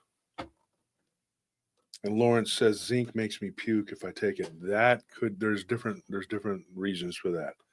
One of which I'm not going to say on the show. Because then they'll be like, because the powers that be have a vested interest in keeping you sick. You know? Facebook, literally, we have a holistic healing group. And you can't find it. Yeah. I can never post anything to it because they've hidden the damn thing, even from me. So, yeah, they play games, dude. I mean, you know, and they want you to be sick. Colostrum. Now, I am not a certified medical professional, and I'm not going to pretend that I am. I have a very good doctor, and I try to heed his advice as much as possible. But we don't agree on everything. Colostrum, which comes from, and I've been around cattle my whole life, it comes from the mother's milk given to the baby cows so that they get well, because cows have to hit the ground running. They're prey animals. So the milk has to be highly nutritious and give them a boost so that they can run and escape from wolves, really wolves and bears. And so colostrum is something that you can take that will actually help keep you well. I haven't taken it in a couple of days, and that's maybe why I ended up coming down with this crap, because it's out at the ranch. And so I got to go out there tonight, and I'll be sure and grab it. But there are different kinds. Look it up, okay? And if you really want to know, look up Total Fitness Nutrition, TFN. That's where I go to get my supplements. It's run by an Olympic medalist named Yvonne Graham. Her husband was also an Olympic gold medalist from Jamaica. She was a world-class sprinter. So go in and check her out, and you can order supplements from her. Ask her for colostrum and tell her that Big Wolfie sent you. She's not paying me for this. She gives me a discount all the time anyway, and whatever I buy. So it's a trade-off. Anybody I promote on the show, really, for the most part, I don't get money from them. I just like their products. Yeah. And the trade-off for us is just that they give us discounts. That's it. But I get discounts either way. It doesn't matter. So anyways, the next, so Tony, you want to say hi? Tony hasn't been in the studio in forever. Hey, everybody. How's it going? First shower he's had in months. I was waiting for a good time to come on. Yeah, well, I mean, we hosed them down, so. That's what was taking so long. Nelly was taking time finding the hose and wrapping it up. So, but she sprayed me down, got me all cleaned up. Chiseling off all that dirt. Yeah, she had Maddie hold you with a net. Well, Maddie tried to hold me with the net. When she sprayed you down, and the neighbors came out and helped. They just smelled it. They were like, "What is that nasty sulfury smell in the air?" And they came out and they were like, "Oh, sprayed by a skunk, right?" And they were like, "Yeah." No. So bear with me, folks. I am not feeling very well at all, man, and it's getting worse by the minute here. So, do you guys remember a story that we talked about? There was a Jewish lady that got in touch with me, and she's a lawyer up in New York City, and throat hurts. And so her husband, or no, she's not. Her husband's a lawyer, but she reached out to me, and it was about something else. I don't remember what the story was that we had told on there. She told me a few different ones, but I think it was about vampires, wasn't it? Mm-hmm. But it was this, because I don't feel so good right now. It's a little hard for me to function, but I'm gonna power through this. Her husband was Sicilian, Italian, and during the war, the Allies had shot and killed all their animals, just soldiers, young boys being dicks, and they did what they did. And so when they killed these animals, one of them, a baby goat that was a baby, his grandmother's pet, it came back to life. I want to tell you that story. The way it was told to me, this goat came back to life. After it was killed the second time, it oozed out the black goo from every orifice. When it came back to life, it was thrown on a pile with the other animals to be burned. And the boy cried so much that he begged his parents to not burn his baby goat, to let him bury it. Mm-hmm. And so they said, okay. And so he took the goat, and this was his grandmother's father, or his grandmother, his father's mother, his grandmother, mm-hmm. told the story. So she tells a story that she took the goat, and her and her brother, it was really her brother's goat, and they buried it. Well, this isn't like Pet Cemetery, because this ground that they buried it on was sanctified. They took it to a nearby cemetery, and they buried it near the church cemetery, which was some saint something or another. It was he didn't know the name of it, but it was a Catholic cemetery that they interred it. And the Catholic bishop or whatever that was in that region, he had fled because he was considered to be a collaborator with the fascists. Well, everybody was. It was, if we're Italian, they kind of got a pass just because they were trying to break them away from Germany and Japan. They were trying to isolate them because Italy was the third largest player. And a lot of people don't realize this, but like I said before, there was a bunch of different countries that were involved: Romania, Hungary, Bulgaria, Latvia, Lithuania. I mean, Finland. I mean, most of them did not like the Soviets. Okay. Spain was a fascist country coming out the heels of a civil war, and Franco had no love for Stalin. So the low end estimates were 4,000, which is completely asinine. And then the mid level estimates were 40,000. And I don't know why it's all fours. Don't ask me. But the really, really liberal estimates were that there could have been as many as 400,000. Now, I think the 400,000 number is wrong. I think Stalin just made that up. And at the Potsdam conference, he wanted retribution on Franco. In fact, the day before he died, he had a stroke, the day before he was able to not talk, he was cursing Franco. He wanted him bad because the bastard had gotten even with everybody, but he didn't get Franco. He went on to rule for, what was it, like 2 more decades or some crap. Like he lived for a long time. And because he played ball with the Allies and he didn't let his troops, the Spaniards, the Commodores, he didn't let them fight in the Azul division against the Allies. They were not conscripts. They were, what do you call it? Volunteers. Yeah, volunteers. So most of them died at the siege of Leningrad and Stalingrad. And they inflicted some heavy, heavy casualties on the Russians, which led to tensions between those countries for a long time. Now, when the Iron Curtain fell, quick history lesson here, the Soviets, they hated Spain. They would not trade with them. They wouldn't deal with them. And the Spanish were like, we don't give a shit. We're rich as hell. We don't, they didn't care. There were tensions with them for a long time, up until the point of perestroika. And it wasn't until Gorbachev said, look, we got to stop all this. I hate this country, that country. We got to work with these people. We're losing. We went bankrupt. And that was Reagan's genius. I'm not a Reagan fan, but Reaganomics actually had a point. Little unbeknownst to a lot of people who just disliked him and thought he was just, helping rich people. He was working to actually bankrupt the Soviet Union, and he did it. Unfortunately, I think during his second term, my theory, and this is a complete, I cannot tell you this is substantiated or whatever. I think that Papa Bush had something to do with, the rumor and supposed not true thing was that he was given cold blood after he got shot. A lot of people say that's what happened, and that's why he was all like, and he was, not the same after that. Yeah.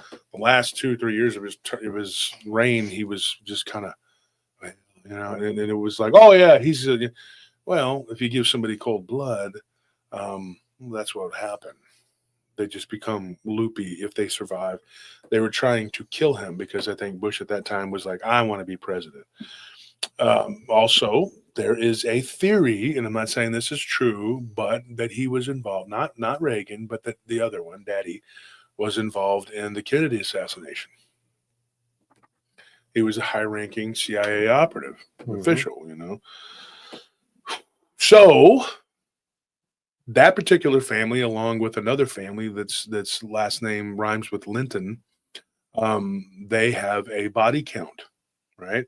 The guy that's in office now, that took office on the 20th, he spoke out against them both multiple times. That was one of the things that made me start kind of listening to the guy. I was like, oh, maybe he's not just a, you're fired, guy with a squirrel in his head. Maybe he's, he's got something going here. And I started kind of perking up and going like, no, if he's okay with hating them, then I'm okay with that too. I'm on board with that. And so, the point is that because Spain was the ally of Germany, right, they were treated kind of harshly. They had sanctions put on them for a while. They survived it. So what? But the Soviets, they really wanted to do something to them, to pay them back for all the casualties they inflicted. And at one point, the Azul division actually held down the siege single-handedly with one other battalion of Italians. That's that rhymes. And so these Italians came from Sicily, those particular ones. Sicily contributed quite a bit to fighting the Allies. So when they landed, they did some pretty nasty things to them to kind of pay them back, right? And this, I'm not joking, I'm not making this up. There were many Italian people who believed that the British, in particular, the high command of the British, were controlled by satanic evil forces. And they put the evil eye, the symbol to ward off the evil eye all over the place. Well, they knew when the Allies landed, they knew that what that meant. They were like, oh, these are fascist sympathizers because of that symbol. They think that we're the bad guys. You were to them. Yeah. One man's freedom fighters, another man's terrorist, and vice versa. I promise you, this is my true and wholeheartedly absolute belief. There was no good or bad in that war. You're going to think, oh, yeah, well, it's you bad guys. Dude, if you knew what I know, you would say they were both evil as hell. Every side, there were three sides, and not the truth, the lie, and whatever. The one, what is it? There's three sides to every story: his story, her story, and then the truth. Yeah, no, I'm talking. There were three sides. There was the communists, right, who I think were the most evil. The Nazis, who are the second most evil, along with the fascists. And there's a reason why I think they're the second most. You look at the body count. And then there were the Allies, who I think they were probably the lesser of the evils. They weren't good. I promise you. It's really all bad. Robert just said it's all bad. And it is, really. It is. Truly is. And so when you read 1,000 books about it, then come back and argue with me and you tell me what you know. That's what I know. Okay. And there are people who are just dumb enough to believe everything that they see and hear on television, and every stupid idiot that parrots off something that they were taught in school through the Rockefeller education system. Congratulations. You learn nothing. They actually will sit there and argue with me. And I'm like, you don't know what the hell you're talking about. Especially when they start quoting Churchill. I'm like, shut your freaking mouth. Don't even start quoting that guy to me. Okay. There were no good guys. FDR was not a good guy. He was not. Churchill was not a good guy. Stalin, Hitler were evil. You can't convince me otherwise that there were any of them that were worth a shit. Okay? It is what it is. I mean, you just can't be, being in control of that kind of, having that meant control over people's lives and being okay with sending them to war, to die. You can't just, having that mentality, you can't be an okay person. And that picture you see of them just all sitting and just smoking, and it's like, okay, I wouldn't be that okay just sitting around knowing how many people are dying right now in the Great War. Yeah. And Daniel Curtis says colostrum comes out of a woman's breast. Yes. But I'm not sure what the legalities are of drinking it from a woman's. I don't know any women that are offering it. So we'll use cows. We have a lot of DNA. It's very closely related to cattle anyway. Did you know that? I'm not being smart, so you're talking, dang, I'm just saying, do people know that? A lot of people don't. But when you stop and you look at this, what these people did, it was horrible. So these children, innocently, they took this goat and they buried it into the sanctified ground. The goat came back. Something done in evil, trying to be rectified by children who are lost. They don't know what's going on. And when this goat came back, it came back babbling. And the babbling turned into words. It was speaking. And it was in Italian, of course. And it was like, Pensa di merda, e la Mesopotamia. I'm joking. It's bad words. I'm kidding. I'm joking, all right? One of my Italian Start talking like Mario. Well, those are bad words. That's Mario if he had a potty mouth, right? No, I'm joking. No, but the goat came back and it was talking to the children and it was telling them things, and it was asking them to go out and play in an area where there were landmines that had been laid out to booby trap the Allies to end them, right? And so long story, right? There's a whole bunch to it that wasn't told to me because they don't know it all. But this went on for like a couple of months, and this goat progressively got worse and worse. And it began to take on human characteristics. The eyes looked very human-like, and eventually the goat began to stand on its hind legs and walk around like a man. It developed like chest muscles, like a person, and it began to become very much like what you would think of as a demonic goat man. It was still small. It wasn't real big. Think of when Gil Sanchez came on and talked about what he hit in his patrol car, a police officer. It was like that, a small goat man looking creature. It had the head of a goat that was becoming more human-like, almost like a satyr, right? And then this thing began to hide out in the woods. The kids would bring it food, and they were told not to tell the mom and dad or any of the adults the transformation that was taking place. One of the things that was interesting about this was that the people that shot these animals belonged to an outfit that was one of the early days, I guess you would say, kind of like Blackwater. People talk about Blackwater in hushed tones, like, oh, Blackwater, they're mercenaries. We had mercenaries back then too. And this was a British SAS operative group who were mostly World War I vets, a little bit older than the average soldier. And they were the ones that ran these younger guys to do these things. And they absolutely hated the enemy. They had lived through World War I, and they were bitter, angry older men in their 30s and 40s and whatever. And they wanted to do maximum damage. This particular outfit isn't even talked about. And the name, there's different names for it, right?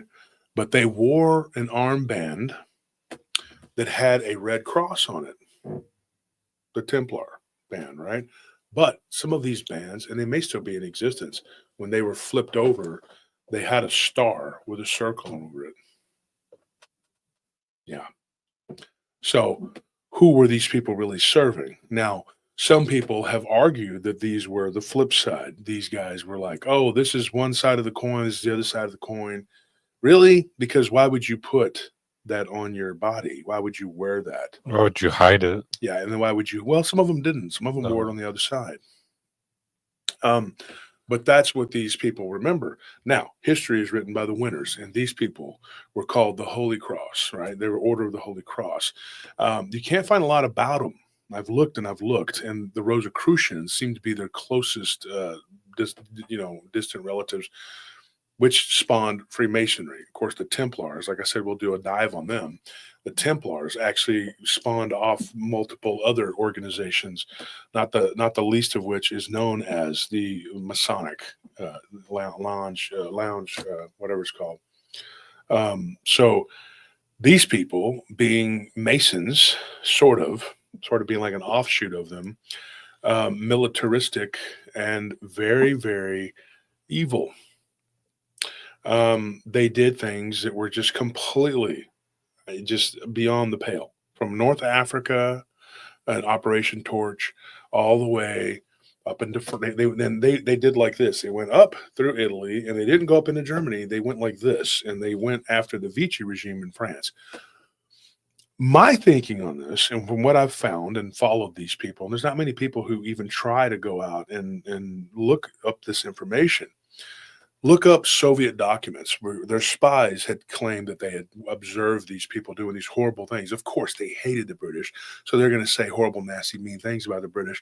And they know, even though they don't believe in God, they're going to say things like, oh, well, those people are satanic, because that's what you say about your enemies, right? When you don't like somebody, who's Satanish, or blah, blah, blah, whatever. But it is true that American GIs and certain British GIs who didn't really know who these people were, they just knew they were given a pass to go through wherever they were at, were wearing this pentagram. Some of them even had it tattooed on the inside of their left arm, kind of like the SS had the little blood tattoo. Same thing. But these guys were not good at all. Yeah, Altuition, you got it. Masons, Rosicrucians, Golden Dawn, Illuminati, who even knows? Illuminati would definitely be Italian and Iranian. Funny that those two and their flags look very similar. I could give you a whole thing about that, but we're not going that direction right now. These guys, they went up into France. Now, the south of France was taken over by the Vichy regime. They were collaborators with Hitler and with Franco. They were at peace with them. They were friends with them because they were fascists. And during the invasion, when the Allied troops landed in North Africa, the Vichy French and the Moroccan troops, they were called the Moroccan shell troops. They actually inflicted almost 10 times the amount of casualties on the Allies as their German counterparts. The Germans were barely a garrison there at that point. Rommel had been driven off the continent, and of course, he was already gone. And so there was scarcely any German, soldiers left. These were French. There was also a French division called the SS Charlemagne division. It was an SS division who I believe was attached to SS Totenkopf. Not the same as the Viking. The SS Viking took on like the Danish Vanguard and all these other like sort of whatever, because people always talk about them because Viking was made up predominantly of volunteers from Northern Europe, whatever. When you stop and you look at what these people did, and like I said, there's not a whole lot out there that's bless you. It's mostly foreign. When you go and you look it up and you're going to read about it, it's mostly going to be in French or Italian. They were looking for artifacts, I believe. But there are stories of these, and they don't always point out that they were, the bloody cross is what they called them. But they also called them like that. Their official name was the Holy Cross, whatever. The Bloody Cross soldiers, when they did this, they were mercenaries, right? Predominantly British, but there were some Belgian troops there too. They actually, wherever they went, there was chaos, there was carnage, and they murdered and looted and pillaged and committed SA. And they would kill livestock, which was really odd. They would kill all the animals, eat some of them, and then leave the rest there. Why they would do this? They said it was Old Testament, that they were doing Old Testament judgment, vengeance, whatever. I think it was something different. I think it was sacrificial.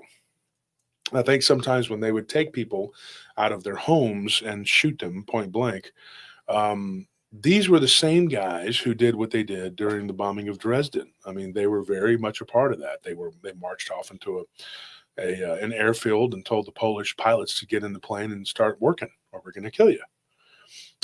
These were regular British soldiers, but they were being led by these particular bastards, and they were evil. Now, there are some that justify it, that say, oh, we were fighting an ultimate evil, so we had to be evil too. No, you don't. I fought lots of evil people, and I didn't use evil tactics. I didn't start throwing the devil and using all kinds of bullshit, You do what's right. Just because they're using multiple accounts and they're hacking and doing all this other shit doesn't mean you stoop to that level.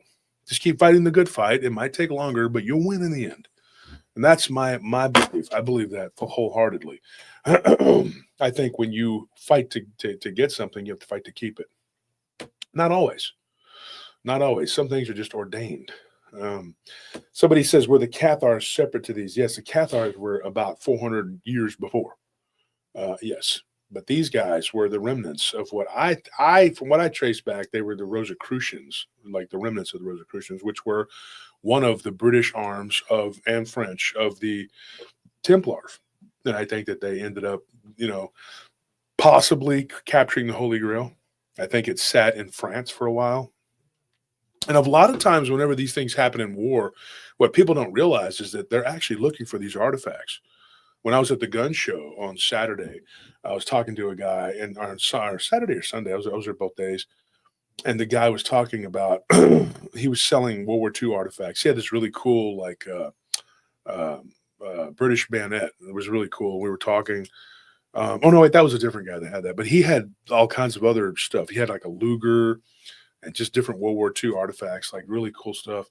And we were talking about how he was in Baghdad when Baghdad fell, and how the soldiers rushed to go to the libraries and to the museums Now, I disagree with this guy because he says, "Oh, we were there.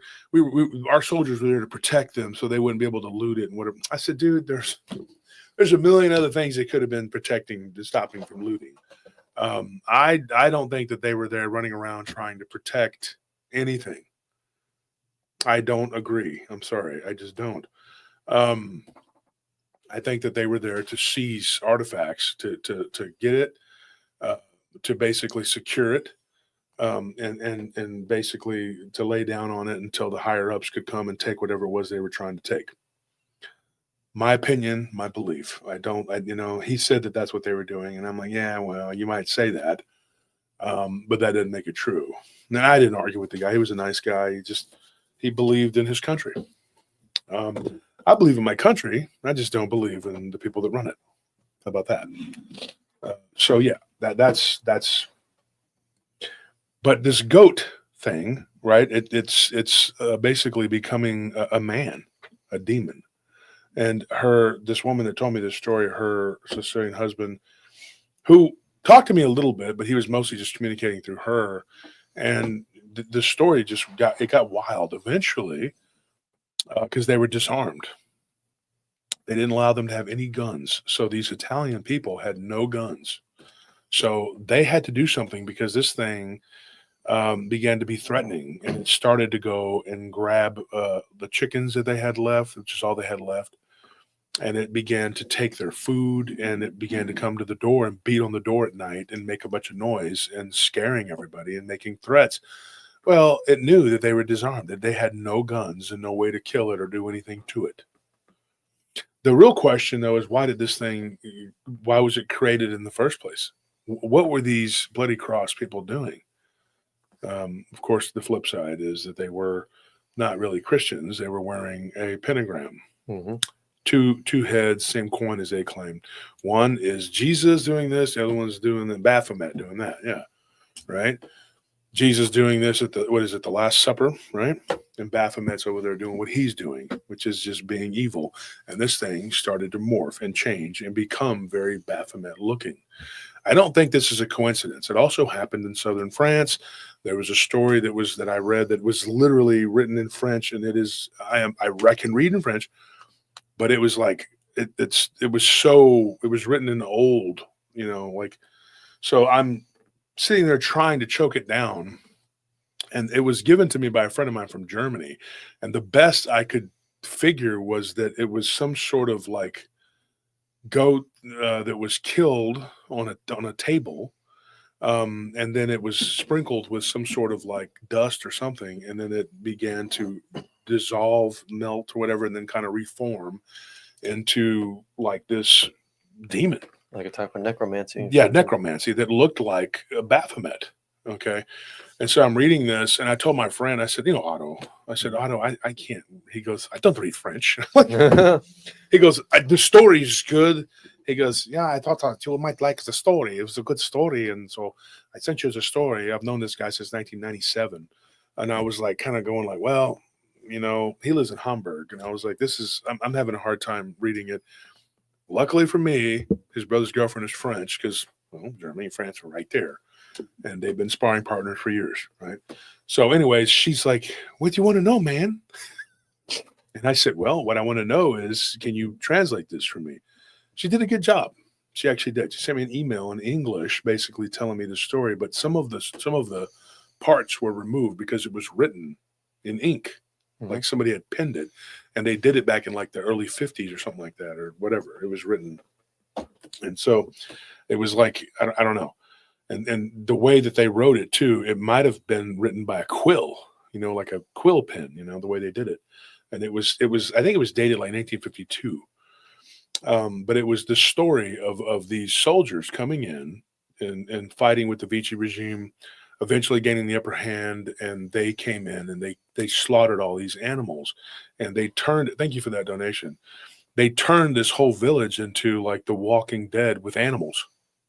Now, when you stop and you think about this sounds like a fantastical, crazy story that this may be just the ramblings of a mad person. Well, the person that wrote was a woman because her name was Frances, or Francesca, whatever. But it was somebody who witnessed this, right? Supposedly. and it doesn't look like a forgery. But you never know. Mhm. All I have is a picture. I don't really have anything else. But when you stop and you listen to this story, you start to wonder, how many times have we heard stuff like this? This is war. Mhm. There's all kinds of things going on. You know, I got a story from a guy who claimed that when he was in the military, there was a serial killer running around in the barracks. They found 2 GIs that were killed, and they said that they were killed by the enemy, and it wasn't true. They were murdered, and they were strangled. And these men, were, and wherever they went, that particular company had bad things happening to people who were local. They were coming out and complaining. The French citizens themselves, they were like, they hated these Americans because one of them was killing them, So everywhere they went, there were strangulations. This guy was not shooting people. He was strangling them. So he blended right in. I read a book, another book that was from the German perspective. And there was a guy saying that there was this little swarthy skinned guy that joined up with them from Romania. And he had a little alibi and whatever. It turned out he was a gypsy. And I'm not attacking gypsies or saying this is bad, whatever, but this guy, he was doing really bad things. Mhm. And he was doing necromancy and all kinds of stuff. And he got caught with like doing stuff with corpses, No. I don't mean like he was taking the parts, Mhm. And so you stop and you think, well, this could have been German propaganda. They didn't like the gypsies. In fact, nobody in Europe did. It's just that the Germans vocalized and said, we don't like you. You steal and you suck. And everybody else is like, oh, we agree with you, but you're bad for saying it. Well, that's how the world is. But this guy did. He did some really bad things, and it turned out he wasn't part of the SS. He was not. And he was one of the people that would hang back. What is that group called? They followed the SS. They were the ones that interred everybody in camps. There was a name for them. We can look it up. If I wasn't sick right now, folks, my head feels like it's a balloon. Well, it looks like a balloon too, I guess. I'm But tipping my tongue. I could tell you, yeah, there's a name for them. They're like the cleanup crew. Einsatzgruppen. Thank There it you, is. Dick Richards. He was part of the Einsatzgruppen. And get this, he was involved in taking gypsies and putting them in camps. He was one of them. And so some of these gypsies, they were families because these gypsy families fight each other. Mhm. So I think my thought was he was doing this so that he could get the SS to do his dirty work and get rid of these other gypsy families while his family was hiding. I'm not going to get into the whole thing, what I read, but this guy did this. And apparently he was also into sorcery and necromancy. And he was caught, and eventually he was hanged. He was hung at the behest of the Romanian people. He was turned over by the SS. They turned him over to the Romanians, were their allies. And the Romanian constabulary hung him, and they said that he did it because he was trying to get rid of some of the rivals or whatever, but doesn't explain why he was doing like these really weird rituals and things like that. But this is what happens. People hide in war. Mhm. If you're a murderer, you're gonna enjoy it because you're gonna be killing. If you're a rapist, you're gonna hide and use it. Oh, I'm paying the enemy back. I'm doing this and that. Yeah, bullshit. You're just being an evil bastard, and you're using war as your excuse. But this was happening all over Europe, all over the world. The Levant was fighting, the Middle East. They were fighting in Asia. They were fighting. They were fighting in your native land, Tony, in Vietnam. Vietnam was at war. It was at war all the way from Vietnam to Burma. The whole world was on fire, and there were atrocities being committed everywhere you looked. Guam, another just graveyard. One of our friends, his dad was stationed there. He's our mortgage broker, and he's been there. What they call the World War II graveyard. It's just like planes and stuff, and there are still people down there in the Guadalcanal. They're still there. They left the bodies there. They're forever there, entombed in the water. In Australia, there were people that had been, What's that book we read about the Solomon Islands? It was a Solomon Island book. Solomon Island Mysteries. Yeah, there were Japanese soldiers that were killed and eaten by giants. I Mhm. mean, this stuff is very fascinating, and folks, I've read a ton of it, and I can't get enough of it. I just read it, and yes, Al Tuition says it perfectly. He says that war is a time for monsters. Things. Yeah, it's basically. Hold on, it's spinning. We got it. We got it. Exactly. The Germans used some of the people they persecuted as informants, like Soros, whose first fortune was made in expropriation. Yep. And they all did it. China did it. Japan did it. Italy did it. I mean, the Americans did it. British did it. It was pretty. War is hell. When they say war is hell, war is really hell. It really is. It's a bad thing. I mean, but there is, even in destruction, though, there is something that comes out of it. You can see a lot more clear. The picture becomes a lot more clear. It doesn't mean it's good. It just means you can see it more clearly. Yep, there you go. Yeah. King Dibbles. We have no idea who this man is. The evil had a veritable buffet of blood sacrifice from which to feed. Yeah, and that is why one of the major families that helps run this world, and this, was involved in arms dealing and trading with both sides. They armed the Soviets and the Germans. They armed the British and the Americans and the French, and then told them, go fight. And the whole world erupted in war. China, Japan, Korea, you had Italy, Germany, you had France, you had Britain, and then, of course, the Americans and the Canadians were drug into it, and so were the Australians. Everybody was fighting everybody, and it was a big damn mess. But you had people who were feasting on this. I mean, this was a vampire ball. It was. It was the world's largest human sacrifice known at that time. It was terrible. Oh, thank you for putting that, Maddie. Because we some broke ass dudes right now. I'm wearing my hollow gold today. I'm kidding, folks. I'm kidding. But you know what it is these people that are attracted to this. Not everybody that goes and signs up is wanting to do these horrible things, atrocities, but there are people that do. And it's funny to me that there are people who really do care about their countries, and they will go and they will fight because they care about their country. And then there are those who go because they care about shedding blood and being evil. And I believe that these Bloody Cross people, they were completely evil. And they were protected. I still believe they're protected by the British royalty. And I think that's why they were never brought to justice for anything they did.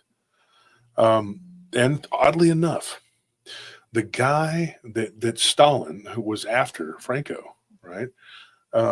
Franco was the dictator of Spain. Right? What's his first name? Francisco. Francisco Franco. Man, I'm not feeling good, folks. So when you look at him, he was the one that pointed the finger at these people, but he was silenced because they're like, look, you're lucky we don't go after you because you went after our ally, the Soviets. And he's like, oh, you mean the one that just laid the Iron Curtain down and half of Europe now is behind it and can't talk to the other half? Mm-hmm. Yeah. But he was like the Bloody Cross.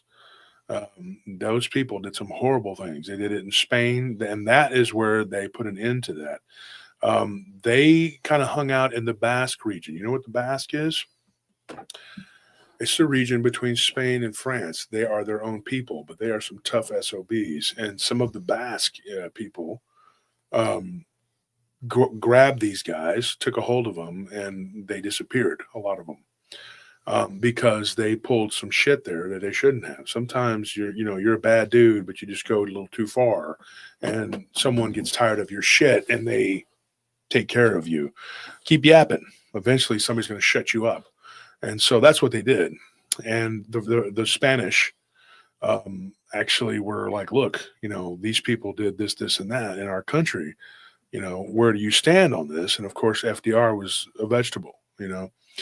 And Eisenhower came to power, and he swept it under the rug from the American media, along with the help of the Rothschilds, the Rockefellers, the Krupps, basically everybody that was responsible for the war.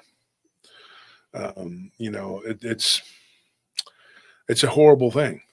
You know, the Redstones. You know, these were the people that were in charge. The Sachs, the Goldmans, and they did what they did, and they swept it all under the rug. And you had basically the royal family. I believe that they were supplying them, arming them. We didn't see these guys again until later on when the IRA was claiming. Now, of course, the IRA, and I'm not saying that I'm a sympathizer of terrorism, IRA, Palestinian, or otherwise, but you notice the British has a very powerful media, right? The IRA really doesn't get to tell their side. You just kind of hear the bad things that they did from the newspaper, from the British perspective, whatever, and they did some things that weren't correct.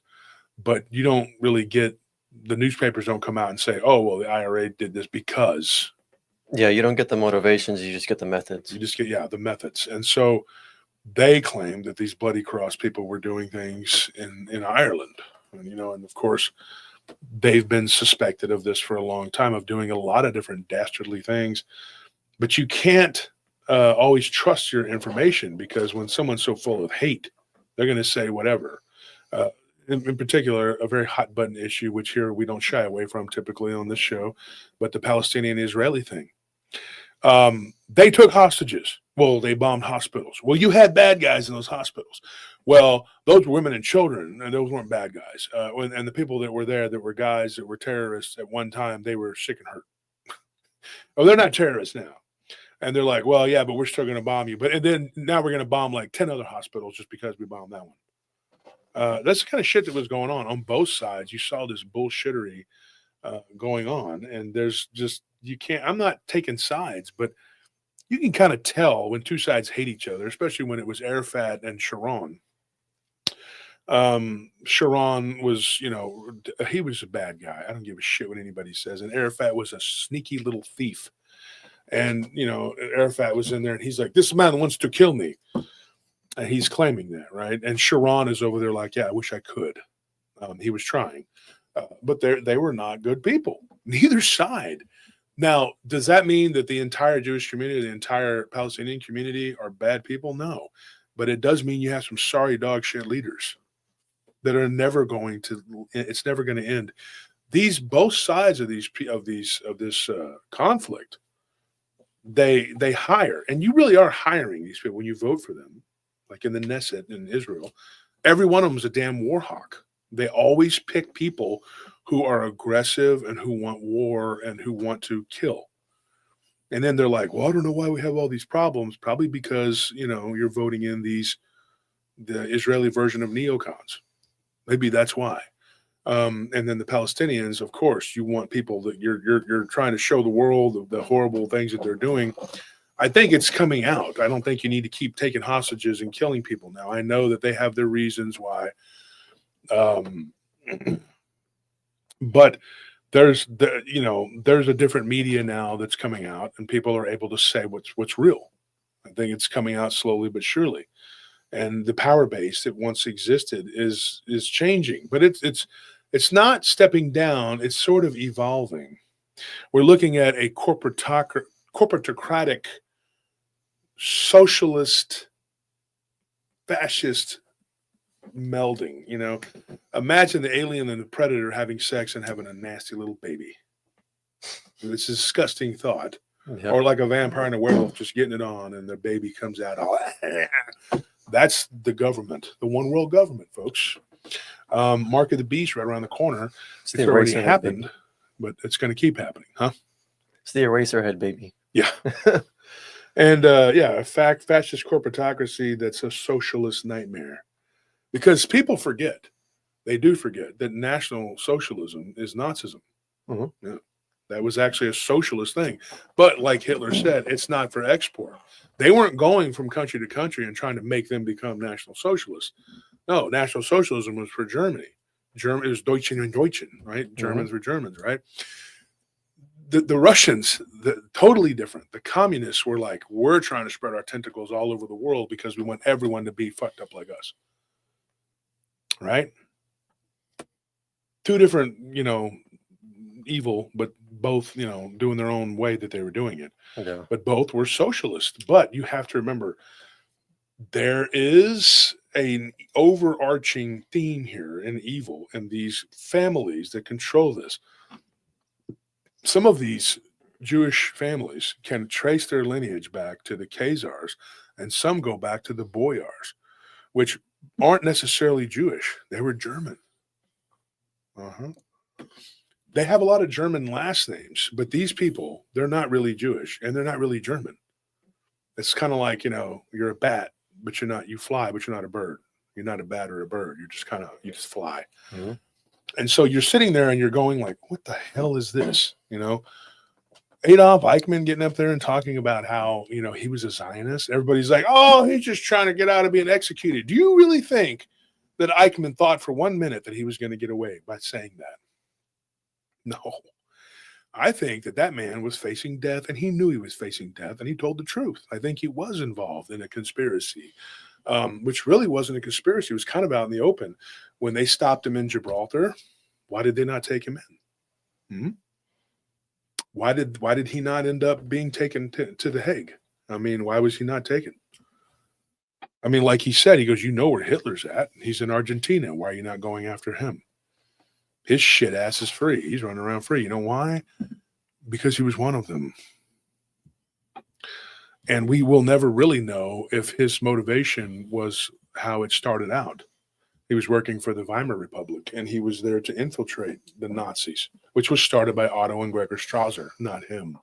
He didn't create that symbol. He didn't do any of that. They say Hitler took that symbol and blah, blah, blah. Bullshit. He didn't even, he walked into that situation and took over. Yeah. It was ready-made. And then they murdered Otto and Gregor Strasser, who fled to Canada, along with one of their Jewish allies, who was murdered, but he executed himself, right?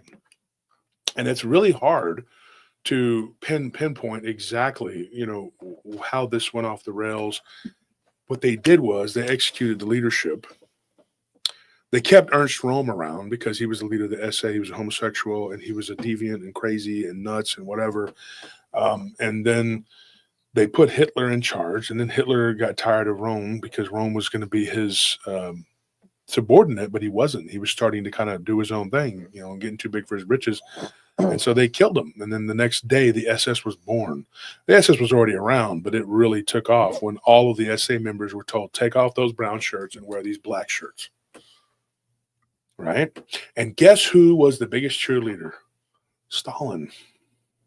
Stalin was like, hey, we can work together. We're both socialists and we hate Poland. Let's invade. And Germany, hell yeah, let's do it. But Churchill, disgraced that he was responsible for, was it Gallipoli or whatever? Yeah. He had killed, 1,100 people of his own men had been killed because of his fat little pig ass. Apologies to my British friends. I don't like him. I don't. I'm sorry. He's a fat little shit. One of the evilest little fuckers that's ever lived. He's probably burning in hell right now. Looking up, yeah, you're burning. You know you are. Here's what I'm going to say about that guy. He wanted to go after somebody. He was railing in Parliament. We got to do something about Stalin and the communists. Stalin and the communists. Stalin and the communists. He walks off. Yay! By the way, did I say Stalin and the communists? Yes. Enter Hitler. Hitler. We got to do something about the fascists and Hitler. Fascists and Hitler. Fascists and Hitler. Oh, did I say something bad about Stalin? Oh, you mean Papa Joe? Oh, we like him. I mean, if he was Papa John, we'd eat his pizza. We love him. He's a good guy now. We hate the other guy. He's easier to kick. We're going to kick his ass because we're going to join forces with him and kick his ass. I'm a big hero. Lie after lie after lie. He goes up to the top of the building. Come on, bomb me. Come on, bomb me. Never happened. None of the shit he says ever happened. You know, Stalin probably told the truth more than he did. Stalin just came out and says, I'm going to kill you all. You're all going to die. Good night. And then he did. Using the NKVD to murder Christians. 70% of the leadership of the NKVD were Jewish Soviets. Then, because they don't believe in religion, Once he's done murdering the kulaks and killing millions, 3 million of them, then he turns on the Jewish established, or whatever, and begins to kill them, burning the synagogues and doing everything he could to get rid of them. Because of the 12 founders of communism, he was the only one that was non-Jewish. Does this make sense to you? Or is this too much? Because I'm just being completely honest here, right? So what in the hell is going on? Who are these people? Well, I can tell you this. They're not really Jewish. They hide behind the guise of that. But you know what they really are? They're vampires. In every sense of the word, metaphorically, and look what Putin said. Yeah. Their bellies are full of human flesh. And the vampire ball is coming to an end. People are waking up to this bullshit. And mark my words, Israel, it's going to be a sacrifice. Watch. This has nothing to do with Hamas or Hezbollah or the others or any of the Israelis. I feel sorry for them. A lot of them they don't have no idea what's going to happen, that they're going to be sacrificed. That whole region is going to be wiped out, in my opinion. It's the end of days, folks. It doesn't mean it's going to happen now or 2 years from now or 3 years from now or 5 years or maybe even 10. But mark my words, the clock is ticking. No, it's a game to them. And the question they ask is, what time is it now, Mr. Wolf? Well, maybe it's time for you to get right with God. Not the Old Testament God that told you to go kill all these people and do all these things, blah, blah, blah, blah, blah. The Father of Christ, the real God, the true one living God that Jesus talks about over and over and over and over and over again. Literally trying to make you wake up, snap out of this, and pull you out of this matrix. I'm telling you. So that's what's happening. Now, I had somebody, she's a witch, and so go figure, but she claims that I'm a Zionist. And I'm like, what are you talking about? She says that. She says, I'm anti-Semitic Zionist. That's I'm also an oxymoron. Exactly. I'm also a communist Nazi, right? I'm also I'm a homophobic homosexual. I'm everything bad. If you think of something bad, that's what Josh Turner is. He's that bad guy. How about this? Here's an interesting and amazing concept. How about I'm just the truth teller? How about I just tell you what's really going on until they silence me, which could happen at any time. Right? And I'm very sick right now. And I'm supposed to go speak at a conference, at a thing tomorrow, which I don't think I'm going to be able to make it because I'm getting sicker by the minute. And this could be God saving me. I don't know. But I'm probably going to have to cancel. And it's not for fear, because I don't fear men and their weapons. I don't. But this could be God's way of saying, hey, if you're too sick to go, you can't go. Because my face is hot and I have a fever. And I'm still up here telling you the truth. And I'll keep doing it until my lungs are no longer able to produce air. How about that? Produce words. My throat's hurting with every word, and I'm still speaking the truth. These people have attacked me with everything they have, every power that they have, everything they can slander and say, everything they can dredge up from the layers of hell that they've come from. They say it, and then they turn around and cry out as they strike me. They're like, he's attacking us, and they just keep swinging. What do you have against the truth? Now I know what you're going to do. You're going to go and you're going to pick apart everything I said and make little sound bites and clips so you can make it look like I'm this satanic communist Nazi gay guy or whatever it is you're trying to create. The Franken devil. Right? But here's my absolute word to you. You can F off with that. I'm never going to stop. Never. Okay? And I didn't do anything wrong. I'm not guilty of any crimes that you can dredge up in your little weird minds. And you can put on whoever you want in your show, and you can pretend like you're actually doing something. The fact of the matter is you're not. And your masters that you slither around for laugh at you and call you worms, because that's what you are. You're just useful worms to them. And that's what I have to say about that. I'm going to be reevaluating myself in the morning. And if I wake up sick as a mule, which I feel like I'm sick right now, then I will be not going tomorrow. And it's going to be, it's going to suck because I'm really good friends with the people that are putting on the show. And I want to be able to go. I was supposed to go tomorrow night and eat dinner with Ken Gerhardt and his wife, or his fiance, excuse me, and Celine. And I would love to see all my friends. I invited Edward Monge to go. He's a movie producer. Wanted to see him. I wanted to see Ryan Edwards, a great author. He's got a career ahead of him. I like Rod Nichols from Bear County Bigfoot. I think he's a great guy. And of course, Christopher Jordan from Curious Realm. Now, I don't want to disappoint everybody, but I am getting sicker and sicker as I sit here. My face is hot and I feel like my head's going to explode. It always looks like that. But I mean, it really does feel bad. Yeah. So anyways, point being, we've gone for 2.5 hours. I just really had a hard time getting up here and being able to do the show tonight. It's amazing that I'm up here. I can't even tell you how sick I am. I probably got a high fever at this point. But yeah, I need some vitamin C for sure, bro. My head is so hot right now. And I'm sure my blood pressure is not good. You know, I was having chest pains earlier today, and I think it's a lot of this because I'm sick. It's making me sick. But yeah, colloidal silver. There you go. But God willing, I'll make the right decision tomorrow. It may be that I shouldn't go. Maybe the would-be assassins would be disappointed. The little cryptic thing that they posted about the 29th is Judgment Day or whatever, you know, maybe not. I don't know. But there will be a judgment day for you in this world or the next. And just remember, no matter how much you try to do whatever it is you're trying to do, you're still working for the devil. Doesn't matter. You're in his team, right? Maybe I'm not the good guy, but you sure as hell aren't either. Take a lesson from World War II. There were no good guys, just different types of bad guys. Evil shit asses.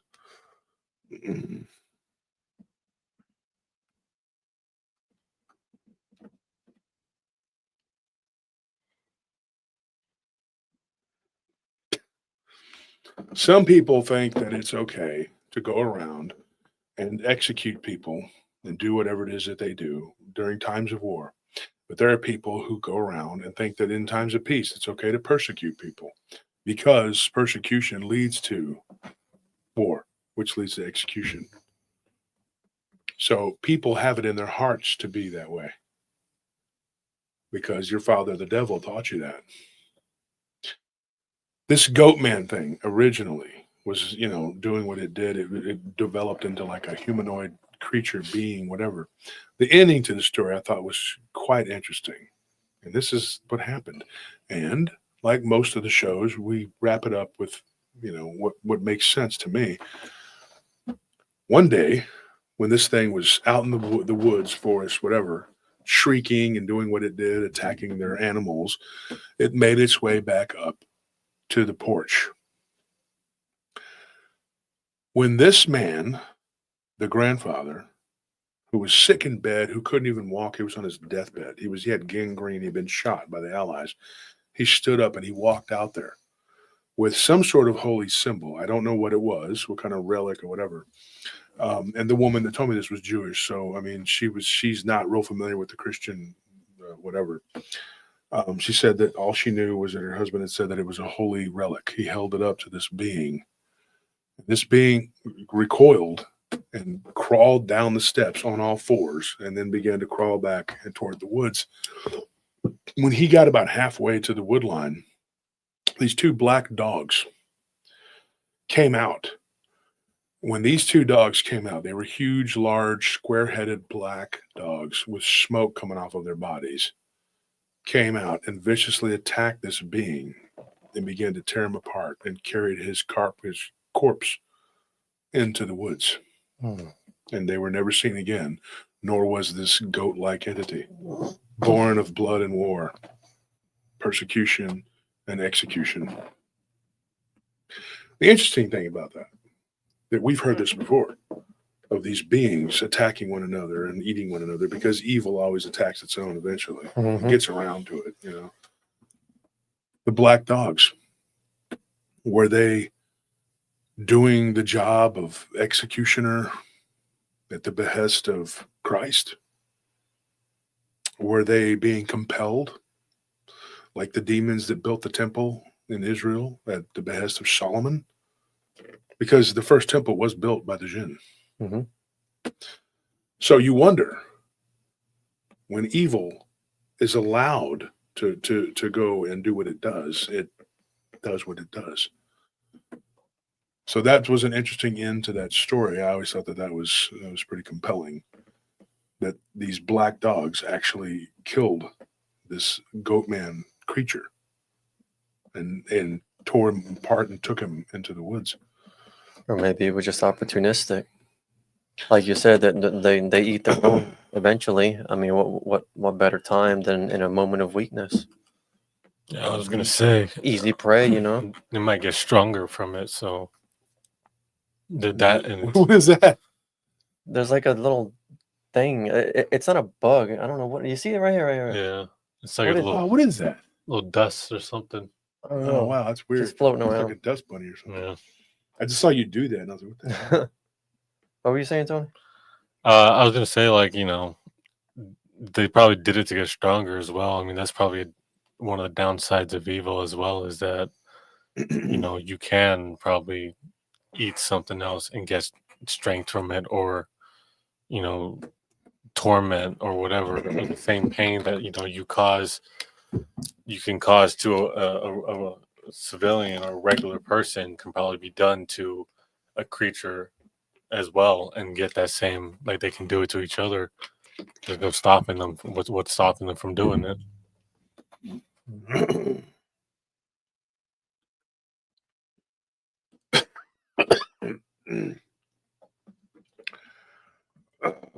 Not feeling good, folks. But thank you to those who showed up. Thank you to those who donated. Thank you to everybody who's been a part of the show and makes us what we are. Thank you so much. And we'll be back if tomorrow night. We're going to try, right, and get the episode out tomorrow night. It might not be tomorrow night. It might be Thursday. Let's shoot for Thursday. We might get it out. I think the Thursday probably more realistic. Okay. And Anthony can have that edited. It's about the mummy. It's about the curse of a mummy. But check that out. That's coming out on Thursday, and then Friday we have Jason Bland supposed to come on, and hopefully, even unless I'm just dying, I'll be here to try to do what I got to do. So, thank you, folks, for tuning in. We appreciate it, and we love you. I'm sorry, I'm so sick. Good night.